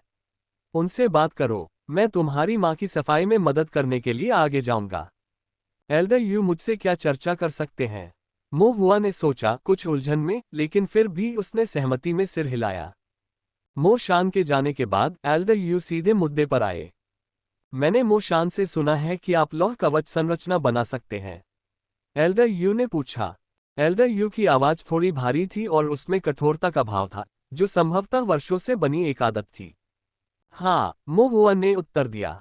एल्डर यू ने थोड़ा सिर हिलाया। यह अच्छी बात है, मुझे आपसे कुछ बात करनी है। कृपया बोलें, बड़े साहब। एल्डर यू ने मन ही मन सिर हिलाया। उसने पहले भी सुना था कि मोशान का बेटा अपनी कम उम्र के बावजूद पहले से ही एक फॉर्मेशन मास्टर है। उसे इस पर यकीन नहीं हुआ था, उसे लगा कि यह बहुत बेतुका है। बाद में जब ज्यादा लोगों ने इस बारे में बात की तो उसे कुछ हद तक इस बात पर यकीन होने लगा, लेकिन अंदर ही अंदर उसे लगता था कि कम उम्र में प्रतिभाशाली लोग अपनी प्रतिभा के कारण घमंडी जरूर होते हैं, खासकर फॉर्मेशन मास्टर्स। जितने भी फॉर्मेशन मास्टर्स से उसका सामना हुआ, वे सभी अपनी वास्तविक क्षमता की परवाह किए बिना घमंडी थे और हर एक का स्वभाव घमंडी था। शुरू में मोहुआ के बारे में उसकी अच्छी धारणा नहीं थी, लेकिन अब ये देखकर कि मोहुआ निष्पक्ष और सुंदर है और बहुत विनम्र भी है, उसकी अभिव्यक्ति काफी नर्म हो गई। मैं चाहता हूं कि आप रतन कवच पर चित्रित लौह कवच की कई संरचनाएं बनाएं। राक्षस शिकार समारोह के दौरान हम प्रत्येक युवा राक्षस शिकारी को एक सेट देंगे ताकि जब वे राक्षस जानवरों का शिकार करने के लिए पहाड़ों में प्रवेश करें तो उन्हें कुछ सुरक्षा मिले। मोहुआ को अचानक समझ आ गया। शिकार दानव समारोह नजदीक आ रहा था और युवा साधकों का एक और समूह राक्षस शिकारी बनेगा। Elder you monster hunting hall के एक एल्डर थे जो मॉन्स्टर हंटर्स के नियमों को बनाए रखने और उनकी सुरक्षा सुनिश्चित करने के लिए जिम्मेदार थे, खासकर उन लोगों के लिए जो अभी शुरुआत कर रहे थे और जिन्होंने अभी तक मॉन्स्टर बीस्ट्स की क्रूरता नहीं देखी थी। वे नए लोग थे जिन्हें अभी सुरक्षा की जरूरत थी, लेकिन 20 या 30 सालों में वे मॉन्स्टर हंटिंग गिल्ड की रीढ़ बन सकते थे। आपको कितने सेट चाहिए? लगभग 100 सेट, एल्डर यू ने कहा। 100 सेट? मोहुआ अचंभित रह गया। यह उसे काफी देर तक व्यस्त रखने के लिए काफी था। क्या यह संभव है? एल्डर यू ने संकोच से पूछा। मोहुआ एक पल के लिए हिचकिचाया, आपको इन संरचनाओं की आवश्यकता कब है? एल्डर यू ने एक पल सोचा और कहा, ये तब तक ठीक रहेगा जब तक ये राक्षस शिकार महोत्सव से पहले हो, जो 3 महीने में होना चाहिए। अगर 3 महीने का समय था तो काफी समय था। मोहुआ ने सिर हिलाकर कहा, कोई बात नहीं। एल्डर यू ने राहत की सांस ली। उन्होंने देखा कि मोहुआ की साधना कमजोर थी और उसकी दिव्य अनुभूति सीमित थी। उन्हें ये भी यकीन नहीं था कि मोहुआ की इच्छाशक्ति पर्याप्त रूप से प्रबल है भी या नहीं। उन्हें चिंता थी कि मोहुआ 3 महीनों में इतने सारे स्वरूप नहीं बना पाएगा। अब ये देखकर कि मोहुआ आश्वस्त दिखाई दे रहा था, मानो वह झूठ नहीं बोल रहा था, एल्डर यू को कुछ हद तक अधिक सहजता महसूस हुई। भले ही वह सभी को पूरा न कर सके, फिर भी 70 से 80% पूरा करना अच्छा होगा। एल्डर यू कुछ देर तक सोचते रहे, फिर बोले, मैंने मोशान से सुना है कि जब आप दूसरों के लिए फॉर्मेशन बनाते हैं तो एक आयरन आर्मर फॉर्मेशन के लिए आपको केवल 5 स्पिरिट स्टोन्स लेने पड़ते हैं। इन साधकों का आपके पिता से संबंध है, इसलिए उनसे कम स्पिरिट स्टोन्स लेना उचित ही है। लेकिन इन 100 सेटों के लिए एहसान की बात ही न करें।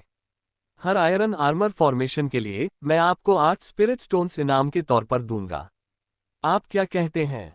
8 स्पिरिट स्टोन वास्तव में बहुत ज्यादा नहीं थे, ये देखते हुए कि एक फॉर्मेशन मास्टर के लिए दिव्य भावना सीमित थी और प्रत्येक दिन उनके द्वारा खींचे जाने वाले फॉर्मेशन की संख्या भी सीमित थी। उन्होंने स्वाभाविक रूप से उम्मीद की कि उनके काम की कीमत यथासंभव अधिक होगी। सामान्यतः ये कीमत फॉर्मेशन बनाने के लिए फॉर्मेशन मास्टर को नियुक्त करने के लिए पर्याप्त नहीं होगी। लेकिन एल्डर यू की सीमा यहीं समाप्त हो चुकी थी। राक्षस शिकार संघ का व्यवसाय तो बड़ा था, लेकिन परिवार में ऐसे आवारा साधक भरे हुए थे जो चच के चूहों जितने गरीब थे और उसे अकेले ही सब कुछ व्यवस्थित करना पड़ता था। हर चीज के लिए स्पिरिट स्टोन्स की जरूरत थी और 8 स्पिरिट स्टोन्स ही वह सबसे ज्यादा कीमत थी जो वह दे सकता था। 8 आत्मा पत्थर। मोहुआ ने थोड़ा सा मुंह बनाया। एल्डर यू ने मोहुआ की भौहें चढ़ी देखी। उनकी अभिव्यक्ति नहीं बदली, लेकिन उनके दिल में ठंडक महसूस हुई। फॉर्मेशन मास्टर्स से निपटना वाकई मुश्किल था। बड़े यू ने चुपचाप सोचा। एल्डर यू ने फाउंडेशन स्थापना चरण तक पहुंचने में 150 वर्ष बिताए थे। इन 100 वर्षों के दौरान उनका सभी प्रकार के साधकों के साथ व्यवहार रहा, जिनमें स्वाभाविक रूप से कई फॉर्मेशन मास्टर्स भी शामिल थे। एल्डर यू की फॉर्मेशन मास्टर्स के बारे में ज्यादातर अच्छी राय नहीं थी। कुल और संप्रदाय में जन्मे गठन गुरु ढीले साधकों को नीची नजर से देखते थे। कुछ ढीले साधक जनित गठन गुरुओं को लगता था कि वे ड्रैगन गेट को लांघकर श्रेष्ठ हैं, और वे कुलोया संप्रदायों के साधकों से भी ज्यादा ढीले साधकों के प्रति तिरस्कार दिखाते थे। चूंकि फॉर्मेशन सीखना कठिन था और फॉर्मेशन मास्टर्स दुर्लभ थे, इसलिए वे हमेशा घमंडी रहते थे और उनकी नाक हवा में रहती थी। फाउंडेशन बिल्डिंग कल्टीवेटर्स के सामने कुछ फॉर्मेशन मास्टर्स सतही तौर पर विनम्र होंगे, लेकिन जब आप उनसे फॉर्मेशन बनाने के लिए कहेंगे तो वे अत्यधिक शुल्क की मांग करेंगे। अगर आप मोलभाव करने की कोशिश करते तो वे इसे अपमान समझते और पूछते कि क्या आपको लगता है कि उनके फॉर्मेशन इतने सारे स्पिरिट स्टोन्स के लायक नहीं है। अगर आप मोलभाव नहीं करते तो स्पिरिट स्टोन्स की इतनी ज्यादा कीमत इन ढीले साधकों के लिए मुश्किल से ही होती। लेकिन दुनिया में बहुत कम फॉर्मेशन मास्टर्स होने और कई साधकों को फॉर्मेशन की आवश्यकता होने के कारण कभी कभी उनकी अत्यधिक मांगों के बावजूद आपके पास भुगतान करने के अलावा कोई विकल्प नहीं होता। इस प्रकार जबकि एल्डर यू ने ऊपरी तौर पर फॉर्मेशन मास्टर्स के प्रति सम्मान दिखाया, उनके दिल में उनके लिए कोई स्नेह नहीं था। मोहुआ ने भौहें चढ़ाईं और एल्डर यू ने मन ही मन अंदाजा लगाया कि शायद ये सौदा कामयाब ना हो। 8 स्पिरिट स्टोन्स ही वह ज्यादा से ज्यादा दे सकते थे, इससे ज्यादा वह नहीं दे सकते थे। हालांकि वह एक आधारशिला निर्माण साधक था, न तो किसी संप्रदाय से जुड़ा था और न ही किसी कुल से। उसे स्वयं ही आत्मा रत्न अर्जित करने पड़ते थे और एक राक्षस शिकारी होने के छोटे मोटे काम भी करने पड़ते थे। वह क्यूई शोधन क्षेत्र के किसी साधक से ज्यादा धनी नहीं था। एल्डर यू को मोहुआ से कुछ असंतोष महसूस हुआ। हालांकि वह युवा और आज्ञाकारी प्रतीत होता था, लेकिन जैसे ही स्पिरिट स्टोन्स का जिक्र हुआ, वो शायद लालची हो गया। दूसरे फॉर्मेशन मास्टर्स से बिल्कुल अलग नहीं। वास्तव में फॉर्मेशन मास्टर्स सभी एक ही सांचे में ढाले गए थे, उनमें से कोई भी अच्छी खबर नहीं थी। तुम्हें कितना चाहिए? एल्डर यू ने रूखे स्वर में पूछा। वह ये जानने को उत्सुक था कि मोहुआ को कितना चाहिए। मोहुआ ने मन ही मन हिसाब लगाया, फिर कहा, 3 ही काफी होंगे। एल्डर यू ने ठंडी सांस ली। कमरा एक पल के लिए शांत हो गया। एल्डर यू थोड़ा हिचकिचाए और फिर अविश्वास से पूछा, कितने? 3। एल्डर यू ने अपनी भौहें उठाई, उनकी आंखों में मोह हुआ अचानक अधिक मनमोहक लगने लगा। फिर उसे मन ही मन शक हुआ कि शायद वह बच्चा बेवकूफ होगा। पीछे से सौदेबाजी के बारे में किसने सुना है? क्या आप वाकई केवल 3 ही चाहते हैं? मम, 3 स्पिरिट स्टोन पर्याप्त होंगे, लेकिन मेरी एक छोटी सी शर्त है, मोहुआ ने उत्तर दिया। एक शर्त?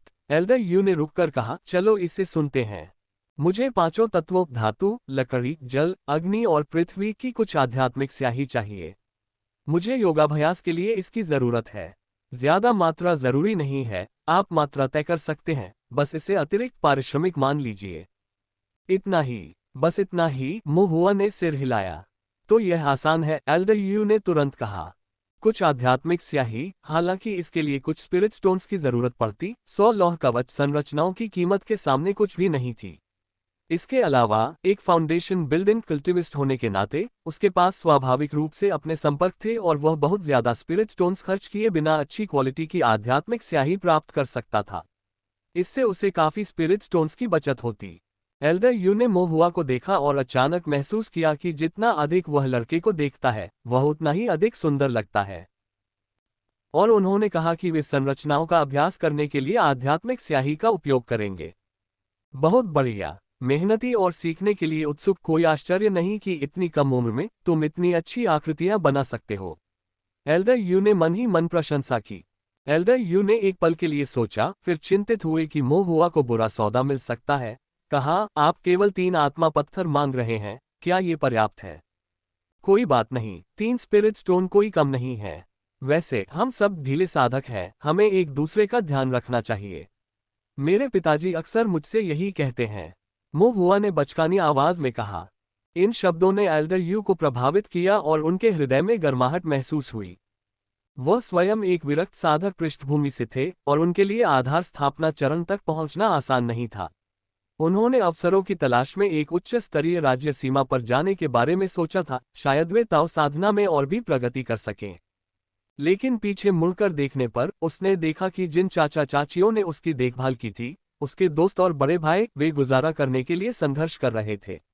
एक नींव निर्माण साधक की देखभाल के बिना वे निश्चित रूप से बड़े कुलों के सदस्यों द्वारा प्रतिदिन उत्पीड़ित होते और कठिन जीवन जीते। काफी विचार विमर्श के बाद उन्होंने वहीं रहने का निर्णय लिया। बाहरी साधना जगत असीम था और अगर वह चला भी जाता तो वह कम साधना और अनिश्चित भविष्य वाले अनगिनत साधकों में से एक होता। हालांकि तोनशियान शहर में वह एक विशाल आधारशिला साधक था जो कई लोगों के कष्टों को कम कर सकता था, कई लोगों को नुकसान से बचा सकता था और अधिकांश विरक्त साधकों को थोड़ा बेहतर जीवन जीने में मदद कर सकता था। अब मोहुआ जैसे छोटे बच्चे से ऐसे शब्द सुनकर एल्डर यू को बहुत खुशी हुई। एल्डर यू ने मोहुआ को घूरते हुए उससे बाएं से दाएं तक देखा और जितना अधिक वह उसे देखता, लड़के के प्रति उतना ही अधिक स्नेह बढ़ता जाता। देखो, मोशान ने अपने बेटे का पालन पोषण कितनी अच्छी तरह से किया है। मोहुआ एल्डर यू की गहन निगाहों के नीचे थोड़ा असहज महसूस कर रहा था और खुद को रोक नहीं सका, लेकिन पूछ बैठा, एल्डर यू, क्या कुछ गड़बड़ है? नहीं नहीं, सब ठीक है, बिल्कुल ठीक। एल्डर यू ने कहा, कल मैं किसी से रतन कवच भिजवा दूंगा और मैं आपको आध्यात्मिक स्याही ढूंढने में मदद करूंगा, वह स्याही जिसमें 5 तत्वों का गुण होता है ना? जैसे ही मैं उसे इकट्ठा करूंगा, मैं उसे आपके पास भेज दूंगा। निश्चिंत रहिए, इस बार आपने मुझ पर बहुत बड़ा उपकार किया है और मैं आपको कोई नुकसान नहीं होने दूंगा। अगर भविष्य में आपको किसी चीज की जरूरत पड़े तो आप मेरे पास भी आ सकते हैं। मोहुआ ने प्रसन्नतापूर्वक उत्तर दिया, धन्यवाद एल्डर। ये कुछ भी नहीं है, बस एक छोटी सी बात है। एल्डर यू ने हाथ हिलाया, फिर चिंता से कहा, अब तुम्हें आराम करना चाहिए, इतनी कम उम्र में देर तक नहीं जागना चाहिए। ठीक है, मोहुआ ने सिर हिलाया। इसके बाद एल्डर यू बाहर चले गए, लेकिन कुछ कदम चलने के बाद उन्हें कुछ याद आया और वे झिझकने लगे, अंततः वापस लौट आए। मोहुआ ने हैरान होकर पूछा, बड़े यू, क्या कुछ और है? एल्डर यू ने धीरे से खांसते हुए सावधानी से एक स्टोरेज बैग निकाला। मैं खांस रहा हूं, मेरे 2 पोते हैं और मुझे उनकी संरचनाओं में आपकी मदद चाहिए। क्या ये जरूरी है? मोहुआ ने पूछा। ये थोड़ा जरूरी है, लेकिन इतना भी नहीं, जब आपके पास समय हो आप इन्हें बना सकते हैं। एल्डर यू के 2 पोते दाहू के समूह के साथ थे जो राक्षस शिकारी बन गए थे, जिन्होंने पहले ही पहाड़ों में शिकार करना शुरू कर दिया था। अक्सर कहा जाता है कि दादा दादी अपने पोते पोतियों से ज्यादा स्नेह करते हैं। बड़े यू को अपने बेटे की परवाह नहीं थी, लेकिन अपने दोनों पोते पोतियों से उन्हें बहुत लगाव था। हर बार जब वे पहाड़ से घायल होकर लौटते तो उन्हें बहुत दुख होता। एक फाउंडेशन बिल्डिंग कल्टीवेटर होने के नाते वह आसानी से पहाड़ पर नहीं जा सकता था। यदि कोई आधारशिला निर्माण साधक बार बार पहाड़ों में जाता तो राक्षस इसे एक उकसावे के रूप में लेते और द्वितीय श्रेणी के बड़े राक्षसों को आकर्षित करते। तोनशियान शहर में द्वितीय श्रेणी के बड़े राक्षसों का लगभग कोई प्राकृतिक शत्रु नहीं था। शुरुआत में तोनशियान शहर में ज्यादा नींव निर्माण साधक नहीं थे। नींव निर्माण साधकों का राक्षसों के शिकार के लिए एकजुट होना और भी दुर्लभ था, और अगर वे होते भी तो दूसरे दर्जे के राक्षस जानवर से मुकाबला करना उनके लिए मुश्किल होता। और यदि उन्होंने गलती की कि द्वितीय श्रेणी के राक्षस जानवर को एक या दो फाउंडेशन बिल्डिंग कल्टीवेटर्स को खाने दिया तो यह एक बड़ी समस्या होगी। इसलिए जब तक आवश्यक न हो, एल्डर यू नींव स्थापना चरण में होने के कारण आमतौर पर बड़े काले पर्वत में प्रवेश नहीं करते थे। ज्यादा से ज्यादा वे बाहरी पर्वत पर ही घूमते रहते थे। अगर उन्हें भीतरी पर्वत में प्रवेश करना ही पड़े तो वे अपनी साधना प्रकट न करने की पूरी कोशिश करते थे। चूंकि वह अपनी इच्छा से पहाड़ पर नहीं जा सकता था, इसलिए उसे अपने दोनों पोतों की सुरक्षा की हमेशा चिंता रहती थी। उनके रतन कवच में लौह कवच संरचना जोड़कर उन्हें सुरक्षा का एक साधन मिल गया और वह अधिक निश्चिंत हो गया। जरूर, जब मेरे पास समय होगा तो मैं इन्हें बनाने में तुम्हारी मदद करूंगी, मोहुआ ने वादा किया। एल्डर यू ने सिर हिलाया और ये देखकर कि मोहुआ अपने कमरे में लौटने ही वाला था, उसने गर्मजोशी से याद दिलाया, इन संरचनाओं के साथ अपना समय लो। इससे कोई फर्क नहीं पड़ता कि वे ज्यादा हैं या कम, बस खुद पर ज्यादा काम मत करो। आमतौर पर कठोर रहने वाले एल्डर यू ने ऐसी आवाज में बात की जो अवर्णनीय रूप से दयालु और मैत्रीपूर्ण थी।